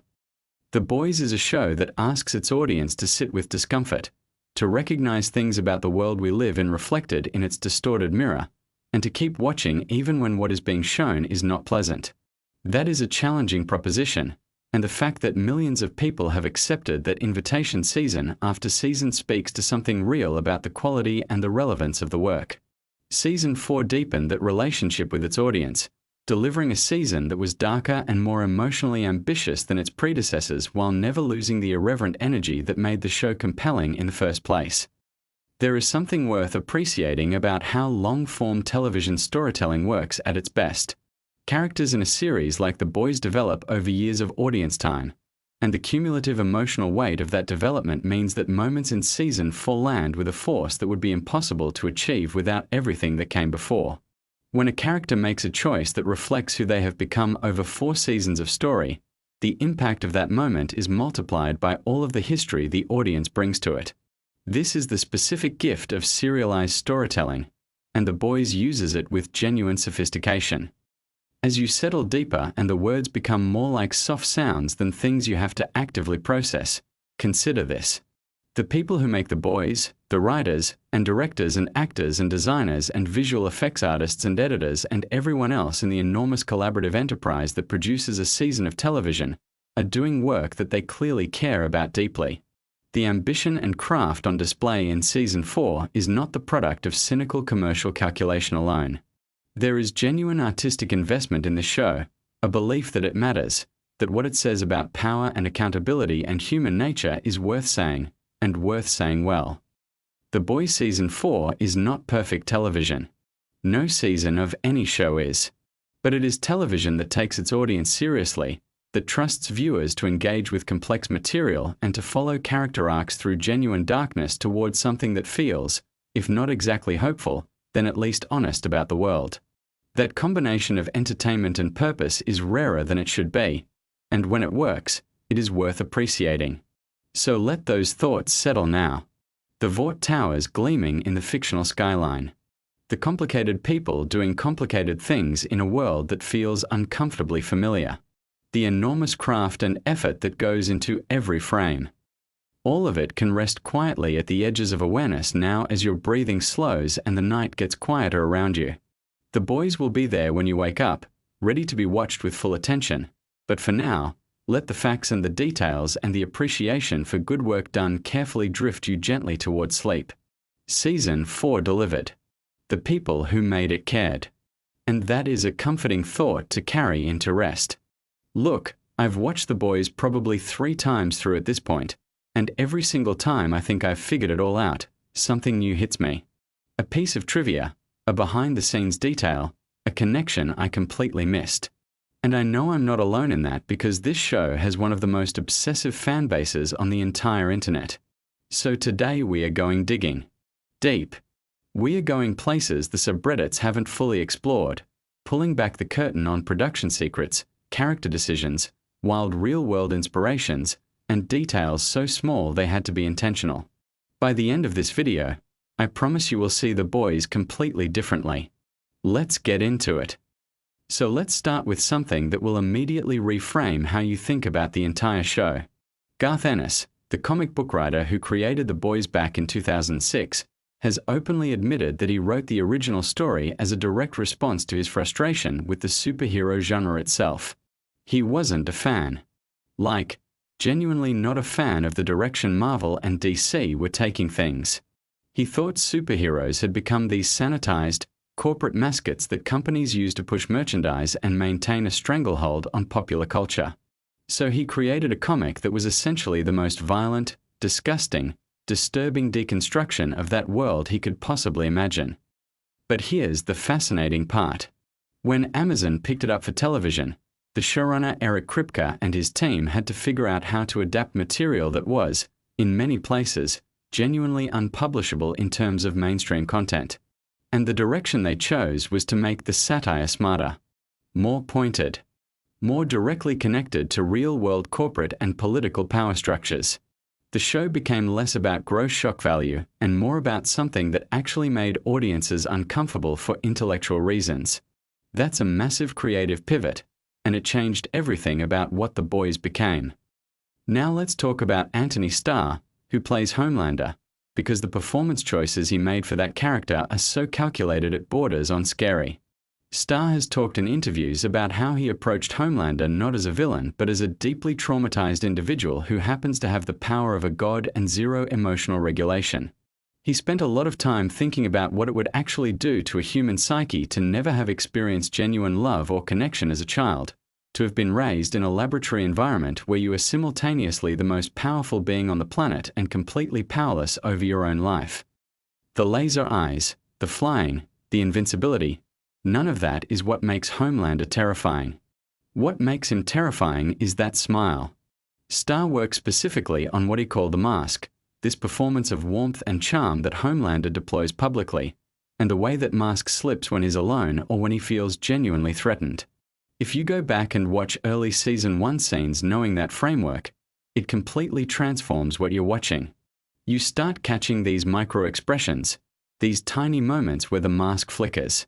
It's genuinely one of the most technically brilliant performances in television history, and it doesn't get talked about enough.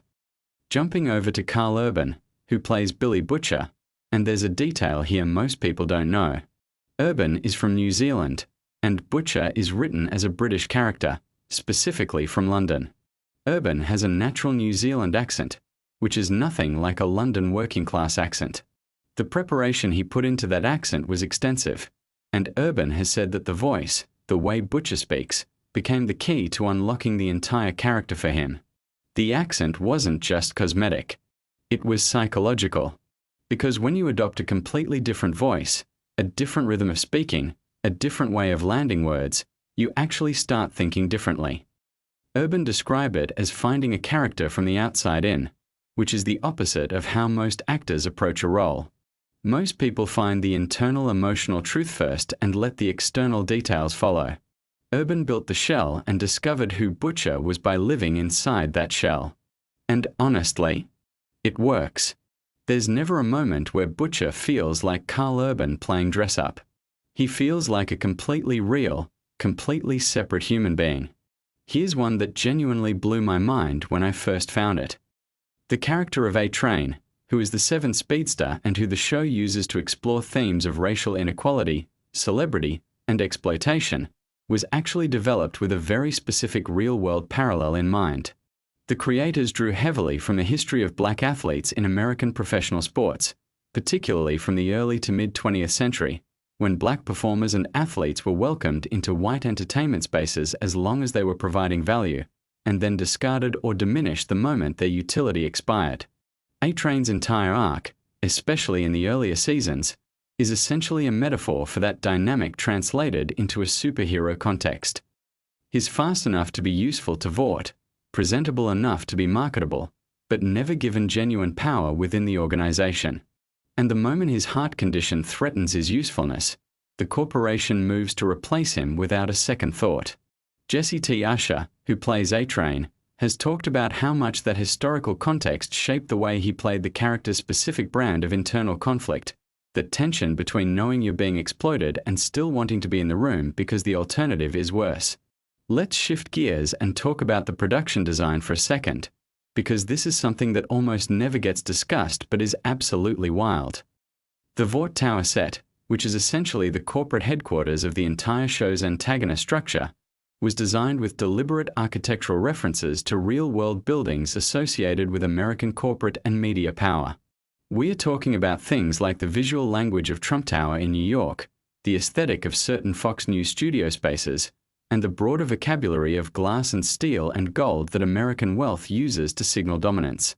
Every detail in that set, from the color palette to the proportions of the lobby to the way natural light is managed, was chosen to evoke a specific feeling in viewers on a subconscious level.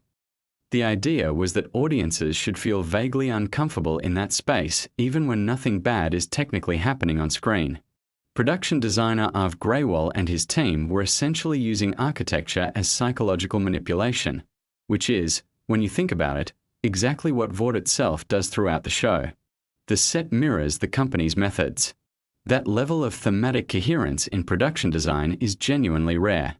Now here's something about Erin Moriarty, who plays Annie January, also known as Starlight, that I think completely changes how you appreciate her performance.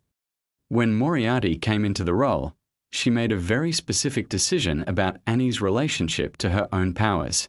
In a lot of superhero stories, the powers are the exciting part, the thing the character is proud of and wants to show off. Moriarty decided that for Annie, the powers are actually a source of deep ambivalence.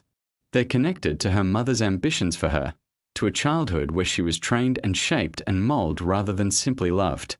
So whenever you see Starlight using her abilities, particularly in the earlier seasons, Watch Moriarty's face in the moments right before and right after. There's this flicker of something complicated, something that isn't quite pride or excitement. It's closer to resignation. She's doing what she was made to do, and she's not sure whether that's a good thing. That's an incredibly subtle choice that never gets stated explicitly in the dialogue, but it's there in almost every scene where the powers appear. Speaking of things hidden in plain sight, let's talk about the Deep, played by Chase Crawford, and the specific way the show handles his storyline as a commentary on something very real and very dark. When we first meet the Deep, he commits an act of sexual harassment against Starlight in his first substantial scene. The show doesn't gloss over this. It doesn't make him a cartoon villain because of it. Instead, it then proceeds to show us in excruciating detail the way that someone with power can commit harm and then essentially coast through the institutional protection that power provides. The Deep is demoted, sent to a smaller market, publicly embarrassed, but never actually held fully accountable in any meaningful way. He retains his celebrity. He retains his powers. He retains access to the same circles of power that enabled his behavior in the first place. The writers have confirmed that this arc was directly inspired by the patterns that emerged from the Me Too movement's exposure of how power structures protect predators through partial accountability, enough consequence to create the appearance of justice, not enough to actually change anything. All right, now we are going to get into some production facts that are just objectively insane. The show films primarily in Toronto, Canada, which means that the version of America you see in The Boys is actually built from scratch on Canadian soil. The attention to detail required to make Toronto feel like it could be anywhere in the United States is genuinely staggering. We are talking about extensive set dressing, prop work, and location scouting to find the right buildings and streets and spaces. But there's a layer to this that's almost poetically fitting. The Boys is a show about how America presents a carefully constructed image of itself to the world, an image of heroism and freedom and exceptionalism that masks something much uglier underneath. And the version of America in the show is itself a carefully constructed image built in a completely different country. The artificiality of the production location mirrors the artificiality of the world it's depicting. Whether that's intentional or just a happy accident of budget and tax incentives, I genuinely do not know. But it's hard not to find that meaningful. Let's talk about Compound V for a second, because the mythology around it in the show is based on something that might surprise you. The idea of a substance that can confer superhuman abilities, that is addictive, that corporations would kill to control, and that has unpredictable and sometimes devastating effects on people who receive it, draws on a very real historical tradition of pharmaceutical and medical experimentation on vulnerable populations. Kripke and the writers have pointed specifically to the history of unethical medical trials, the use of prisoners, soldiers, and people without full informed consent as test subjects for experimental treatments and drugs. The Nuremberg Code, established after World War II to prevent exactly this kind of abuse, exists because these things actually happened. Compound V is a fictional substance, but the power dynamics around it, the secrecy, the corporate motivation, the exploitation of people who have no real choice, those are pulled directly from documented history. The show is asking you to recognize the real world in its fictional horror, which is what the best satire always does. Now I want to talk about something that almost never comes up in discussions of this show, which is the music supervision. The Boys has an absolutely impeccable soundtrack, and the song choices are never accidental. The show uses a technique where it deliberately selects music that creates ironic contrast with what's happening on screen.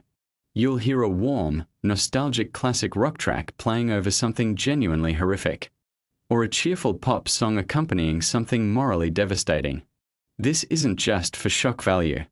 It's designed to replicate the experience of consuming corporate media. Think about it. When you watch a feel-good advertisement for a massive corporation, the music is warm and human and emotional. It's designed to make you associate positive feelings with the brand, regardless of what that corporation might actually be doing. The Boys uses that same trick but inverts your awareness of it. You're hearing the manipulation as it happens and recognizing it, which is the entire point of the show. The music supervision team on this show deserves so much more recognition than they receive. Here's a fact about Jensen Ackles joining the show as Soldier Boy that most people know, but what fewer people know is the specific context of why his casting was so narratively brilliant. Ackles spent 15 years playing Dean Winchester in Supernatural, which was also created by Eric Kripke. So when Ackles shows up in The Boys playing a character who is essentially a corrupted, toxic version of the heroic archetype, a character who represents everything dangerous about old-school American masculine mythology, there's a layer of meta-commentary happening that the audience can feel even if they don't fully articulate it. The man who spent over a decade as television's most beloved monster-fighting hero is now playing the monster. The hero has been revealed as a legacy of violence and ego and entitlement that has been sustained by nostalgia and institutional power rather than actual virtue. Kripke has been pretty coy about how intentional this casting choice was in terms of that meta layer, but it's hard to believe it wasn't at least part of the conversation. Let's switch to something about the show's approach to religion, because this is an area where the writing is actually a lot more sophisticated than it gets credit for. The Boys doesn't simply mock religion. That would be easy and cheap. What it actually does is examine the relationship between genuine faith and institutional power. Many of the show's characters who have sincere religious beliefs, like Annie at the beginning of her arc, are depicted with real empathy. Their faith is shown as authentic and meaningful. What the show skewers is not belief itself, but the way that organized religious institutions and corporate entities co-opt the language and aesthetics of faith to consolidate power and control populations. Vought doesn't hate religion. Vought loves religion because religion is an existing system for generating loyalty and compliance, and Vought is very good at plugging into existing systems. That distinction between faith as a genuine human experience and religion as a corporate tool is one of the most intellectually honest things about a show that is otherwise extremely comfortable being over the top. Now here's something about the stunt work and action choreography that I think deserves way more attention. The show has a philosophy about superhero violence that is directly opposed to most of the genre. In Marvel and DC films, superhero violence is typically presented as spectacular and consequence-free. Cities get destroyed, people get thrown through buildings, and the emotional register is excitement and awe. In The Boys, physical violence is almost always presented as grotesque, chaotic, and deeply human in its horror. When someone gets hurt in this show, it looks and sounds and feels like something terrible has happened to a real person. The action choreography team specifically works to strip away the cinematic glamour that usually surrounds superhero combat. The goal is to make you feel the wrongness of what you're watching rather than the excitement of it. This is why the show's most violent scenes are so hard to look away from even when they're deeply uncomfortable. It's not spectacle. It's something closer to tragedy. Here's a wild behind-the-scenes fact that connects the show to real-world corporate behavior in a way that feels almost too on the nose. During the production of one of the seasons, Amazon, which is of course the streaming platform that produces The Boys, a show that is fundamentally a critique of massive corporate power and the way corporations exploit people, was simultaneously being criticized for its own labor practices and working conditions for warehouse employees. The fact that a show this pointed in its corporate satire is produced by and generates profit for one of the world's most powerful corporations was not lost on Kripke, who has made somewhat joking but also not entirely joking comments about the irony. He's referred to The Boys as being like a band that gets to play the most rebellious punk music possible on the biggest stage in the world, which is either an amazing creative situation or a profound example of exactly the kind of co-optation the show is criticizing. Possibly both simultaneously. Let's talk about the character development pipeline, specifically how the writer's room approaches the evolution of characters across seasons.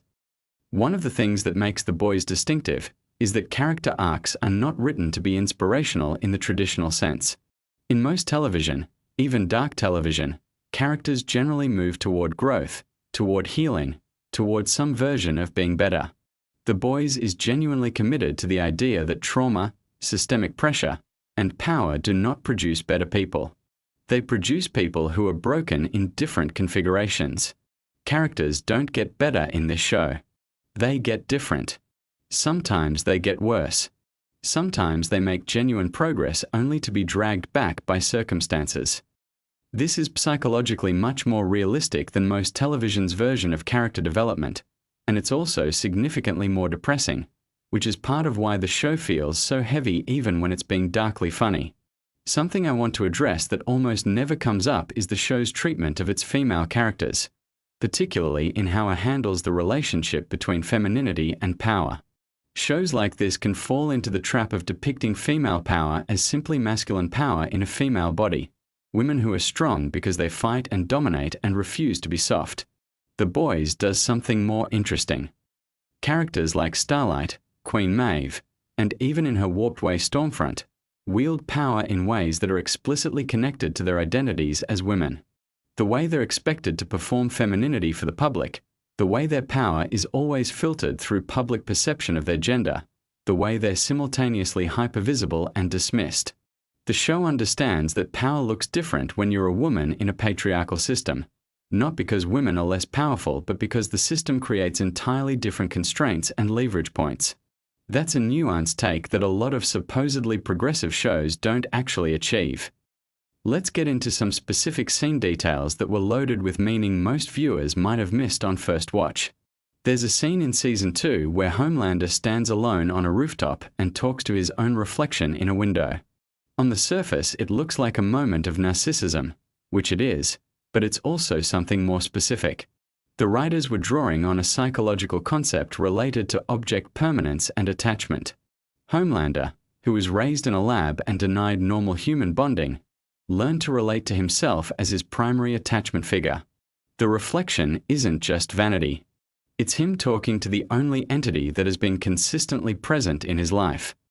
That's a deeply sad read on what superficially appears to be a menacing and self-absorbed moment, and the show gives you just enough to put it together if you're paying attention, but never explains it for you, which is the right call. Here's something about the show's writer's room that fundamentally shaped what The Boys became as a piece of storytelling.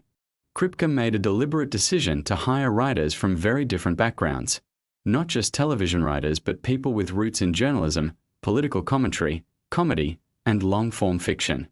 The goal was to bring in perspectives that weren't shaped by the conventions of how superhero stories are typically told. When your writer's room includes people who think about power and media and corporate influence professionally, rather than just narratively, the critique in the show gets sharper and more specific. You end up with storylines that feel like they were written by people who actually understand the mechanisms of the things they're criticizing, not just people who understand how to create the feeling of critique for entertainment purposes. All right, let me hit you with some rapid-fire facts that are individually smaller but collectively paint this picture of just how dense and deliberate this show is. The name Vought International was chosen specifically because of its sound. It has that heavy, slightly military feel that evokes American industrial power. The number 7 in the 7 is a deliberate reference to the Justice League, the classic DC team that has 7 core members, and the show's 7 are essentially designed as dark mirror versions of those archetypes. Homelander is Superman gone wrong. The Deep is Aquaman with the societal awkwardness dialed to maximum. Queen Maeve is Wonder Woman filtered through a story of crushed idealism. These parallels are there to make you uncomfortable in a very specific way, because you grew up loving those characters, and the show is asking you to look at what the real-world version of that kind of power might actually produce. The compound that houses Vaught's most classified experiments was deliberately designed to echo the aesthetic of mid-century American government institutions, specifically the visual language of agencies like the CIA in their early years. The architecture of secrecy, the fluorescent lighting, the beige hallways, the bureaucratic mundanity of evil. The show understands that the most frightening things don't look frightening. They look like offices. Let me also talk for a second about the show's international expansion, because the spin-off content, like Gen V and what's been developed for other markets, represent something genuinely interesting about how the franchise is growing. Rather than simply exporting the American version of corporate superhero satire to other countries, the spin-offs are designed to engage with how the specific dynamics of power, celebrity, and institutional corruption manifest in different cultural contexts. Gen V, which is set in a university context, takes the show's themes and applies them to the specific American anxiety around academic institutions, meritocracy mythology, and the ways that young people are shaped and exploited by systems that claim to be developing their potential. It's the same critique applied to a different institution, which is the right way to expand a franchise that's fundamentally about how institutions work. One more deep dive before we get to the end, and this one is about something that operates almost entirely below the level of conscious recognition for most viewers. The sound design of The Boys is doing a tremendous amount of work in every scene. The way the show mixes ambient corporate sound, the hum of fluorescent lights, the ambient noise of the city, the specific acoustic quality of different spaces, is used to create subliminal feelings of unease or comfort or confinement. The Vought Tower interior sounds different from the street-level world of Butcher and The Boys, and those sonic differences are there to reinforce the class and power distinctions the show is dramatizing. When you're inside the system, it sounds a certain way. When you're outside it, it sounds different. Most viewers will never consciously notice this, but they'll feel it, and that feeling shapes how they interpret everything that happens in those spaces. There's something I want to close on that I think is the most important fact about The Boys that almost nobody talks about, which is that the show is ultimately about the relationship between audiences and the stories they consume. Every time you watch a superhero movie and feel the dopamine hit of the hero winning, of justice being served, of the good guys triumphing, you're participating in a kind of mass cultural experience that The Boys is trying to make you think critically about. Not because there's anything wrong with enjoying those stories, but because those stories shape our expectations of what power should look like and how justice should work. And when those expectations meet the real world, they can leave us confused and unprepared for how messy and ambiguous and institutional actual power is. The show is asking its audience to be smarter consumers of the stories they're told. Not to stop enjoying stories, but to understand that stories always have an agenda, whether that's the explicit propaganda of Vaught's superhero media machine or the subtler agenda of the actual entertainment industry producing the content you watch for relaxation. That's a genuinely challenging and uncomfortable thing to sit with, which is exactly why The Boys keeps you coming back. The fact that a show this intellectually pointed has become one of the most watched programs in streaming history is either a sign that audiences are hungry for this kind of challenge, or it's the most elaborate example of the show's own themes playing out in real time. A piece of revolutionary content being consumed at massive scale, generating profit for a corporation, becoming another piece of the entertainment machine it claims to critique. Maybe both things are true. Maybe that tension is the whole point. Kripke might be the most honest person in the room, making art about the room he's standing in while fully acknowledging that he's standing in it. The Boys isn't just a show about superheroes being terrible. It's a funhouse mirror held up to every system of power we've decided to trust. And if you weren't already watching it with that frame in mind, I hope this video changed that for you. There's so much more to find in every single episode when you know what to look for. If you dug this breakdown, hit that like button and subscribe because I go this deep on shows, films, and stories all the time, and this is genuinely just the tip of the iceberg. Drop in the comments what detail from the show you think most people sleep on. I read all of them and I want to know what you've caught that I might have missed. I'll see you in the next one. You think you know The Boys. You've watched every season, you've followed the drama, you've picked your sides between Butcher and Homelander, and you genuinely believe you've got this show figured out. But here's the thing, there is a mountain of behind-the-scenes chaos, wild creative decisions, bizarre casting stories, and hidden details buried inside the show that most fans have never heard about. And some of this stuff is so strange, so unexpected, that it's going to completely change the way you watch The Boys the next time you sit down with it. So stay with me, because we are going deep today. Let's start with something that might genuinely shock you. The Boys almost didn't exist in the form you know it. The comic series by Garth Ennis and Derek Robertson, which the show is based on, was originally published by DC Comics under their Wildstorm imprint. Now here's where it gets interesting. DC actually cancelled the comic after just 6 issues.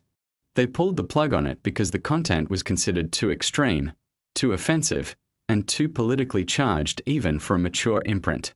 Ennis and Robertson had to take the book elsewhere, and it eventually found a home at Dynamite Entertainment, where it ran for its full 72-issue run. If DC had simply continued publishing it, The trajectory of how this story reached mainstream audiences might have looked completely different. The cancellation arguably gave the book more underground credibility and cult status, which eventually made Amazon take notice. Speaking of Amazon, the journey from comic to screen was not smooth or quick. The show went through years of development purgatory before it actually got made. Seth Rogen and Evan Goldberg, who serve as executive producers, were involved in bringing the project to life, but it bounced around different networks and studios before Amazon Studios finally committed to it. There were genuine moments where it looked like the show was never going to happen at all. The subject matter was considered too risky, too controversial, and too difficult to market to a mainstream audience. People inside the industry thought you simply couldn't build a prestige television show around the brutal deconstruction of superheroes and corporate corruption. Amazon proved everyone wrong. Now let's talk about casting, because there are some absolutely wild stories here. Karl Urban, who plays Billy Butcher, was not the first choice for the role.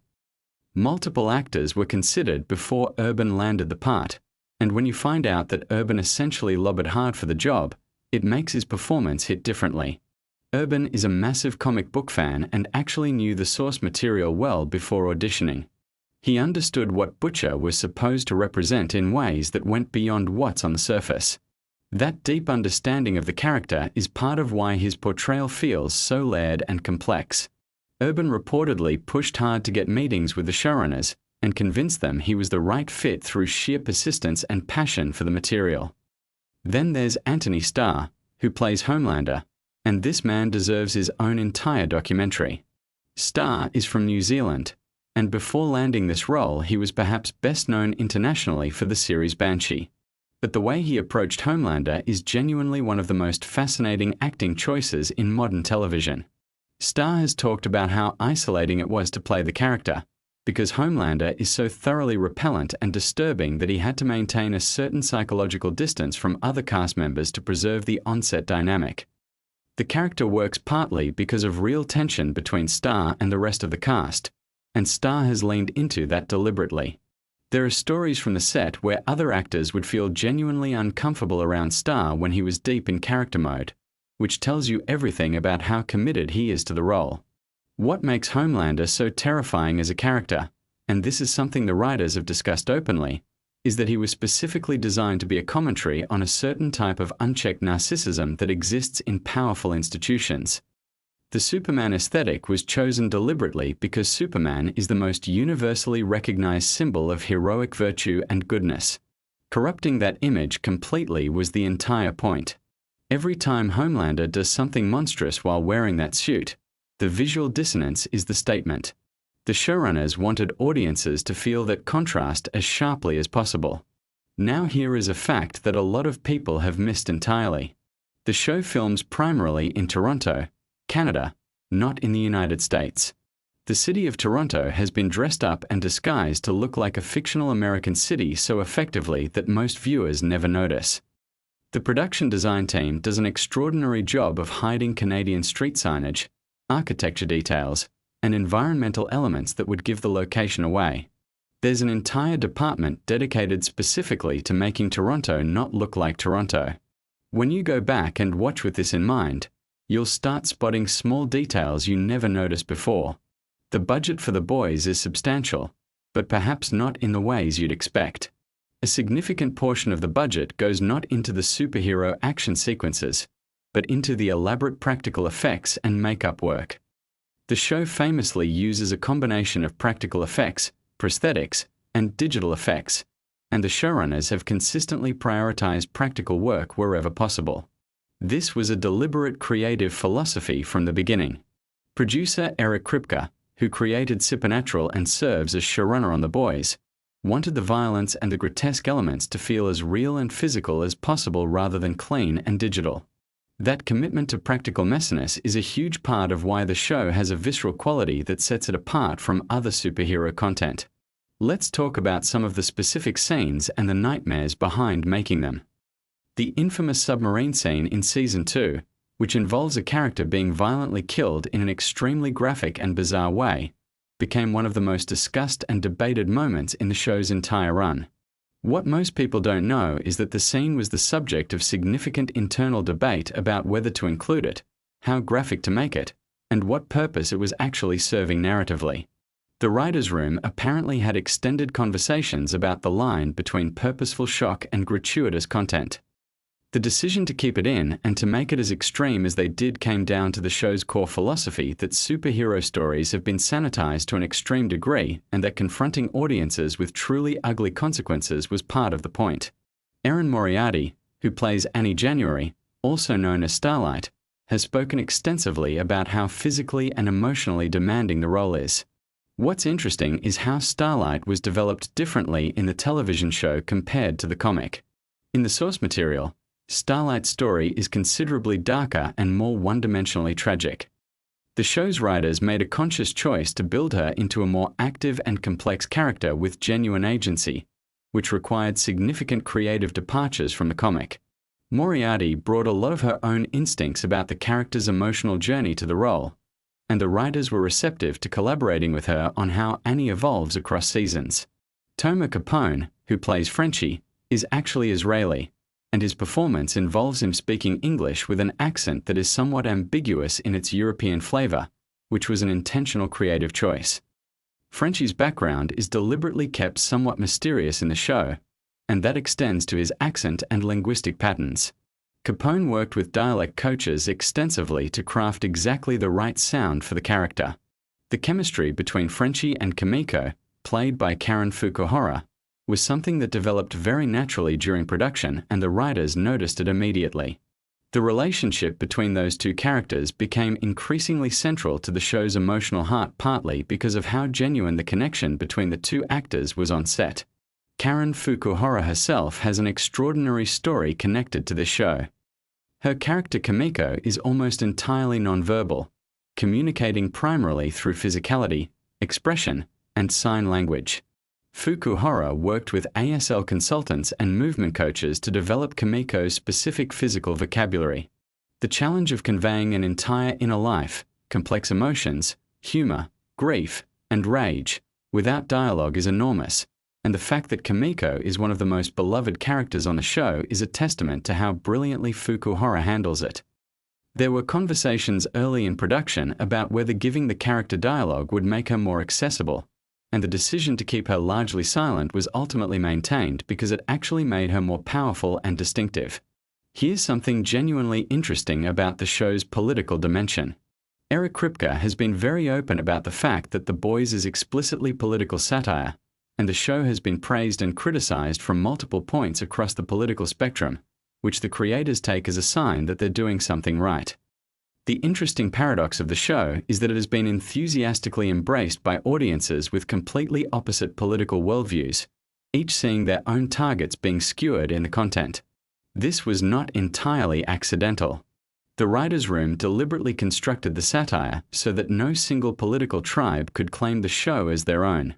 Vought International, the corporation at the center of the story, represents a kind of institutional corruption that transcends simple left or right categorization, which is what allows the show to function as genuine satire rather than partisan cheerleading.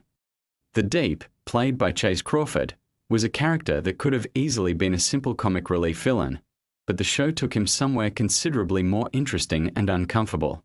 Crawford has talked about the challenge of playing a character who is simultaneously pathetic, dangerous, creepy, and occasionally sympathetic. The writers gave The Deep a storyline involving a cult-like self-help organization that was directly inspired by research into real-world cult dynamics and predatory wellness organizations. The satire there is pointed and specific, and Crawford committed to making the character genuinely sad rather than simply ridiculous. Now let's get into some of the more obscure details that even hardcore fans tend to miss.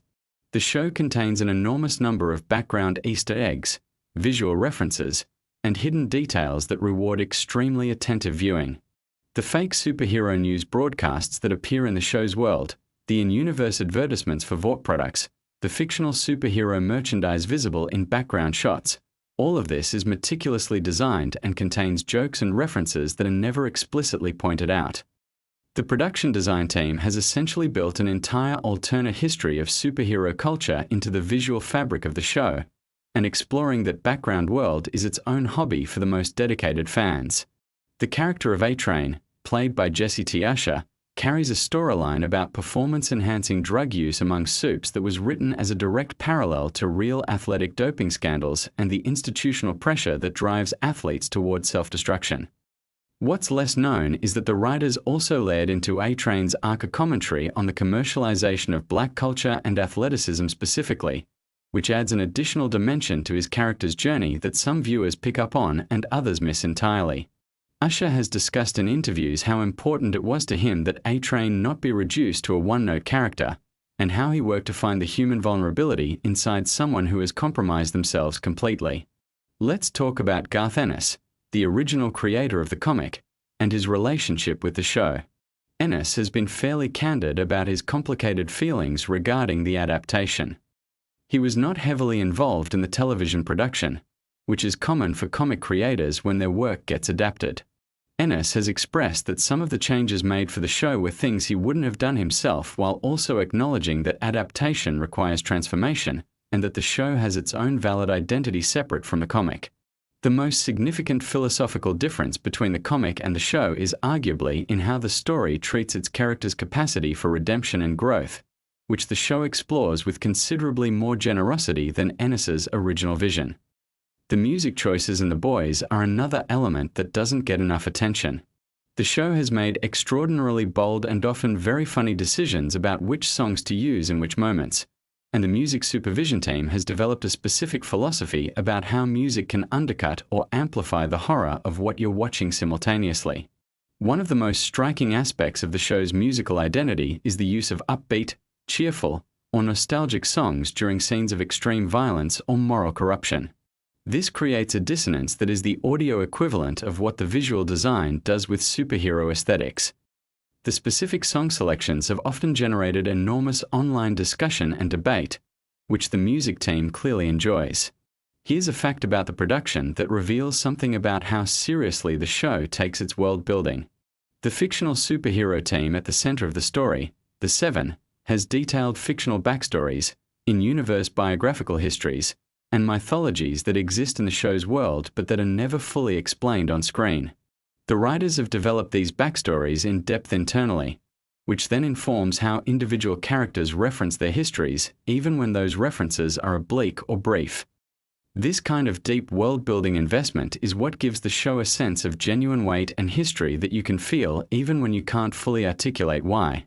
Dominique McElligott, who plays Queen Maeve, has one of the most interesting character arcs in the show's history, and her background is worth knowing. McElligott is Irish, and like Star, brings a non-American background to a character who is essentially a warped version of an iconic American superhero figure. Maeve's arc across the series, which involves her transition from complicit cynicism back towards something resembling moral courage, was something McElligott felt strongly about and advocated for within the production. The writers have described her as deeply engaged with Maeve's journey and insistent that the character's redemptive elements be handled with real care. There's also an interesting story about how the show handles the legal and clearance issues around superhero imagery.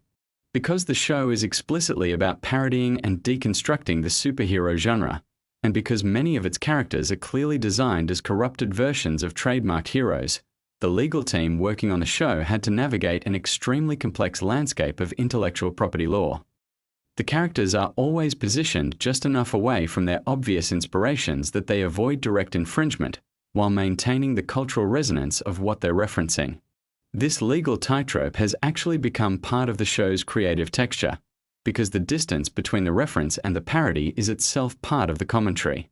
Now, Supernatural fans will know that Eric Kripke has a specific set of creative instincts around ensemble storytelling, mythology building, and the dynamic between characters who are technically working together but who have fundamentally incompatible visions of what they're doing. All of those instincts are visible in The Boys, but operating at a higher budget and a higher level of satirical sophistication. Kripke has talked about how his years running Supernatural taught him specific lessons about sustaining long-running ensemble narratives, and how to avoid the trap of running out of story while the audience is still invested. Those lessons are visible in how The Boys structures its seasonal arcs. Let's shift to something that involves the actual mechanics of filming. The show's fight choreography deserves more recognition than it typically gets. The action sequences in The Boys are notably different from those in mainstream superhero films, in that they emphasize the horror and consequence of superpowered violence rather than its spectacle and cool factor. When Homelander does something violent, the camera work and editing choices are designed to make you feel sick rather than exhilarated.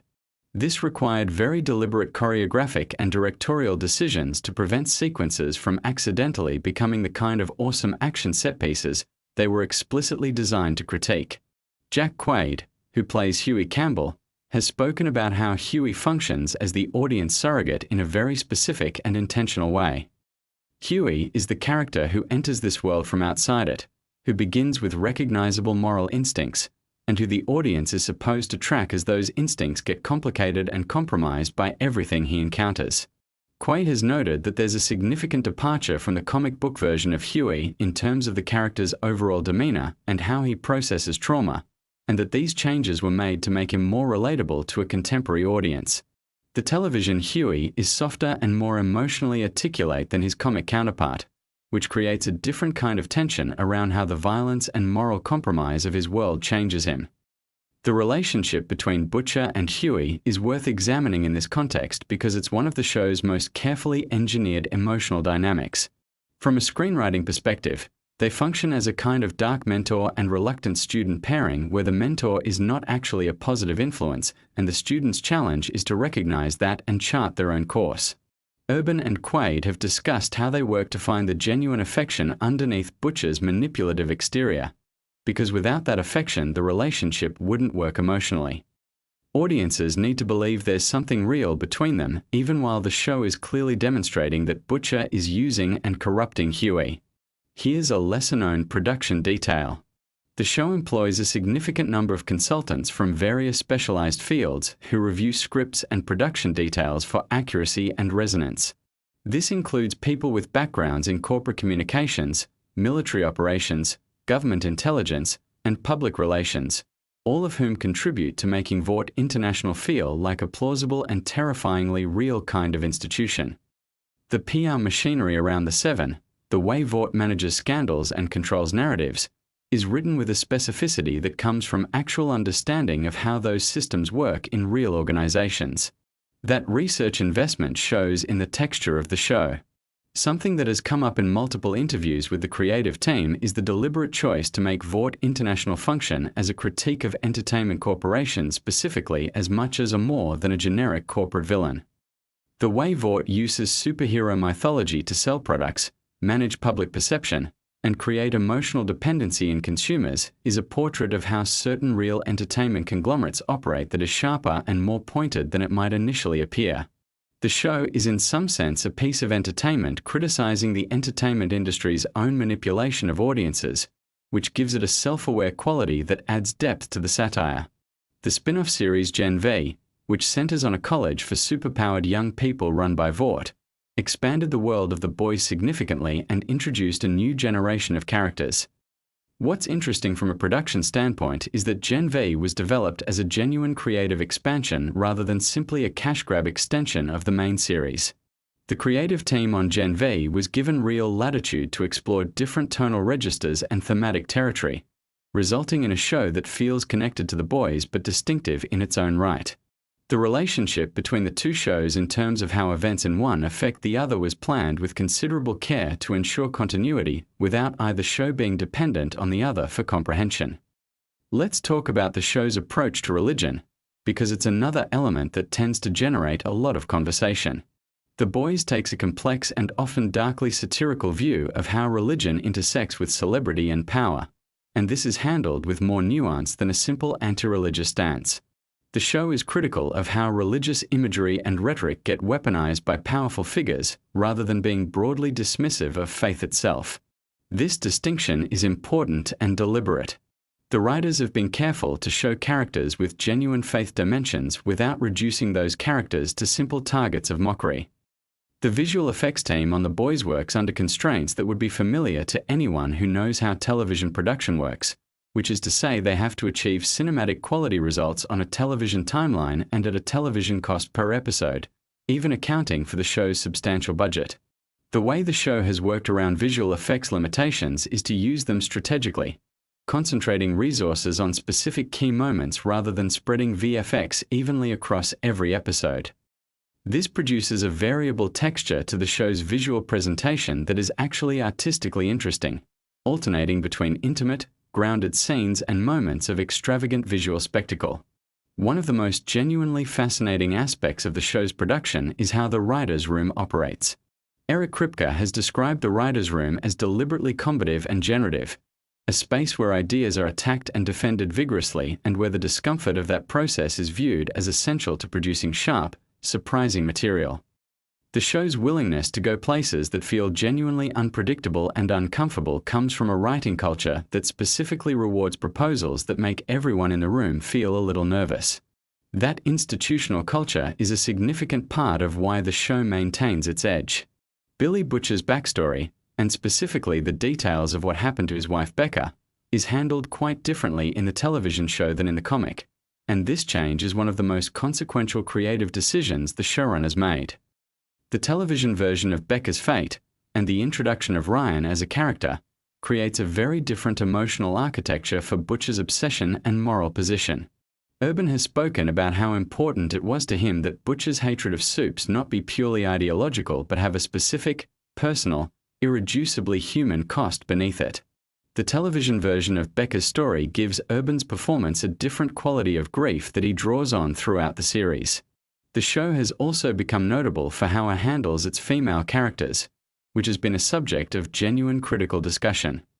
The creative team has made deliberate efforts to ensure that female characters in the show have full and complex inner lives, rather than simply serving the stories of male characters. Starlight, Queen Maeve, and Kimiko all have independent character arcs with their own thematic weight. The show has not been perfect in this regard by any critical account, but the intention and effort to do better than the source material in this specific dimension is visible and acknowledged. Ryan's character arc across the latter seasons of the show is one of the elements the creative team has put particular emotional investment into, because Ryan represents something that no other character in the show does, which is the question of whether someone born into corruption and power with extraordinary destructive capability can choose a different path. The child actor cast in the role, Cameron Crevetti, has been given material that would challenge adult performers, and the show's handling of Ryan's psychology has been praised for its care and seriousness. Here's something worth knowing about the fan culture around this show. The Boys has generated one of the most analytically engaged fan communities of any contemporary series, with dedicated spaces online devoted to identifying background Easter eggs, tracking continuity details, analyzing character psychology, and debating the show's political meanings. The production team is aware of this community and has on occasion left intentional rewards for extremely close viewers, small details, and callbacks that only make sense if you've been paying close attention across multiple seasons. This creates a kind of meta-level engagement between the show and its most dedicated audience that functions as its own form of storytelling. The show's marketing has always been unconventional and often deliberately provocative, which mirrors the content of the show itself. Amazon has allowed the marketing team considerable latitude to promote The Boys in ways that play into its satirical universe rather than simply advertising it as a conventional television drama. The in-character social media presence of fictional entities from the show's world, the fake Vought advertisements, and the various meta-promotional materials have blurred the line between the show's fictional universe and the real world in ways that extend the experience for engaged viewers. As we come toward the end of what we've been looking at today, it's worth stepping back and thinking about what The Boys represents in the larger context of where superhero storytelling has been and where it's going. The show arrived at a specific cultural moment when superhero content had reached a kind of saturation point and audiences were beginning to show fatigue with the genre's conventions. The Boys didn't just subvert those conventions, it performed a kind of surgical deconstruction of them, examining why those conventions exist, who they serve, and what they cost culturally. That is a different and more ambitious project than simply making a darker superhero story. The influence the show has had on how the industry thinks about superhero content is real and ongoing. Conversations happening right now inside studios and at streaming services about how to approach superhero material have been shaped by the success and cultural penetration of The Boys. The show demonstrated that audiences were hungry for something that took the genre's premises seriously enough to question them, and that appetite has not disappeared. Eric Kripke has been candid that from the beginning, his vision for the show was to use the superhero framework to talk about power, specifically about what happens to human beings when they acquire power without accountability, and about the institutions that form around concentrated power to protect and extend it. Everything in the show, all the grotesque imagery, all the satire, all the character drama, is ultimately in service of that central inquiry. When you watch The Boys with that in mind, it coheres in a way that is genuinely impressive. Every excess, every shocking moment, every dark turn is pointed at the same question. That's what separates The Boys from content that is merely transgressive for attention. The transgression is intentional and purposeful. The discomfort it creates in viewers is designed to generate thought rather than just reaction. And the fact that it manages to do this while also being enormously entertaining, funny, and propulsive as a drama is the real achievement. Next time you sit down to watch it, you're going to see it differently. Because now you know what's underneath.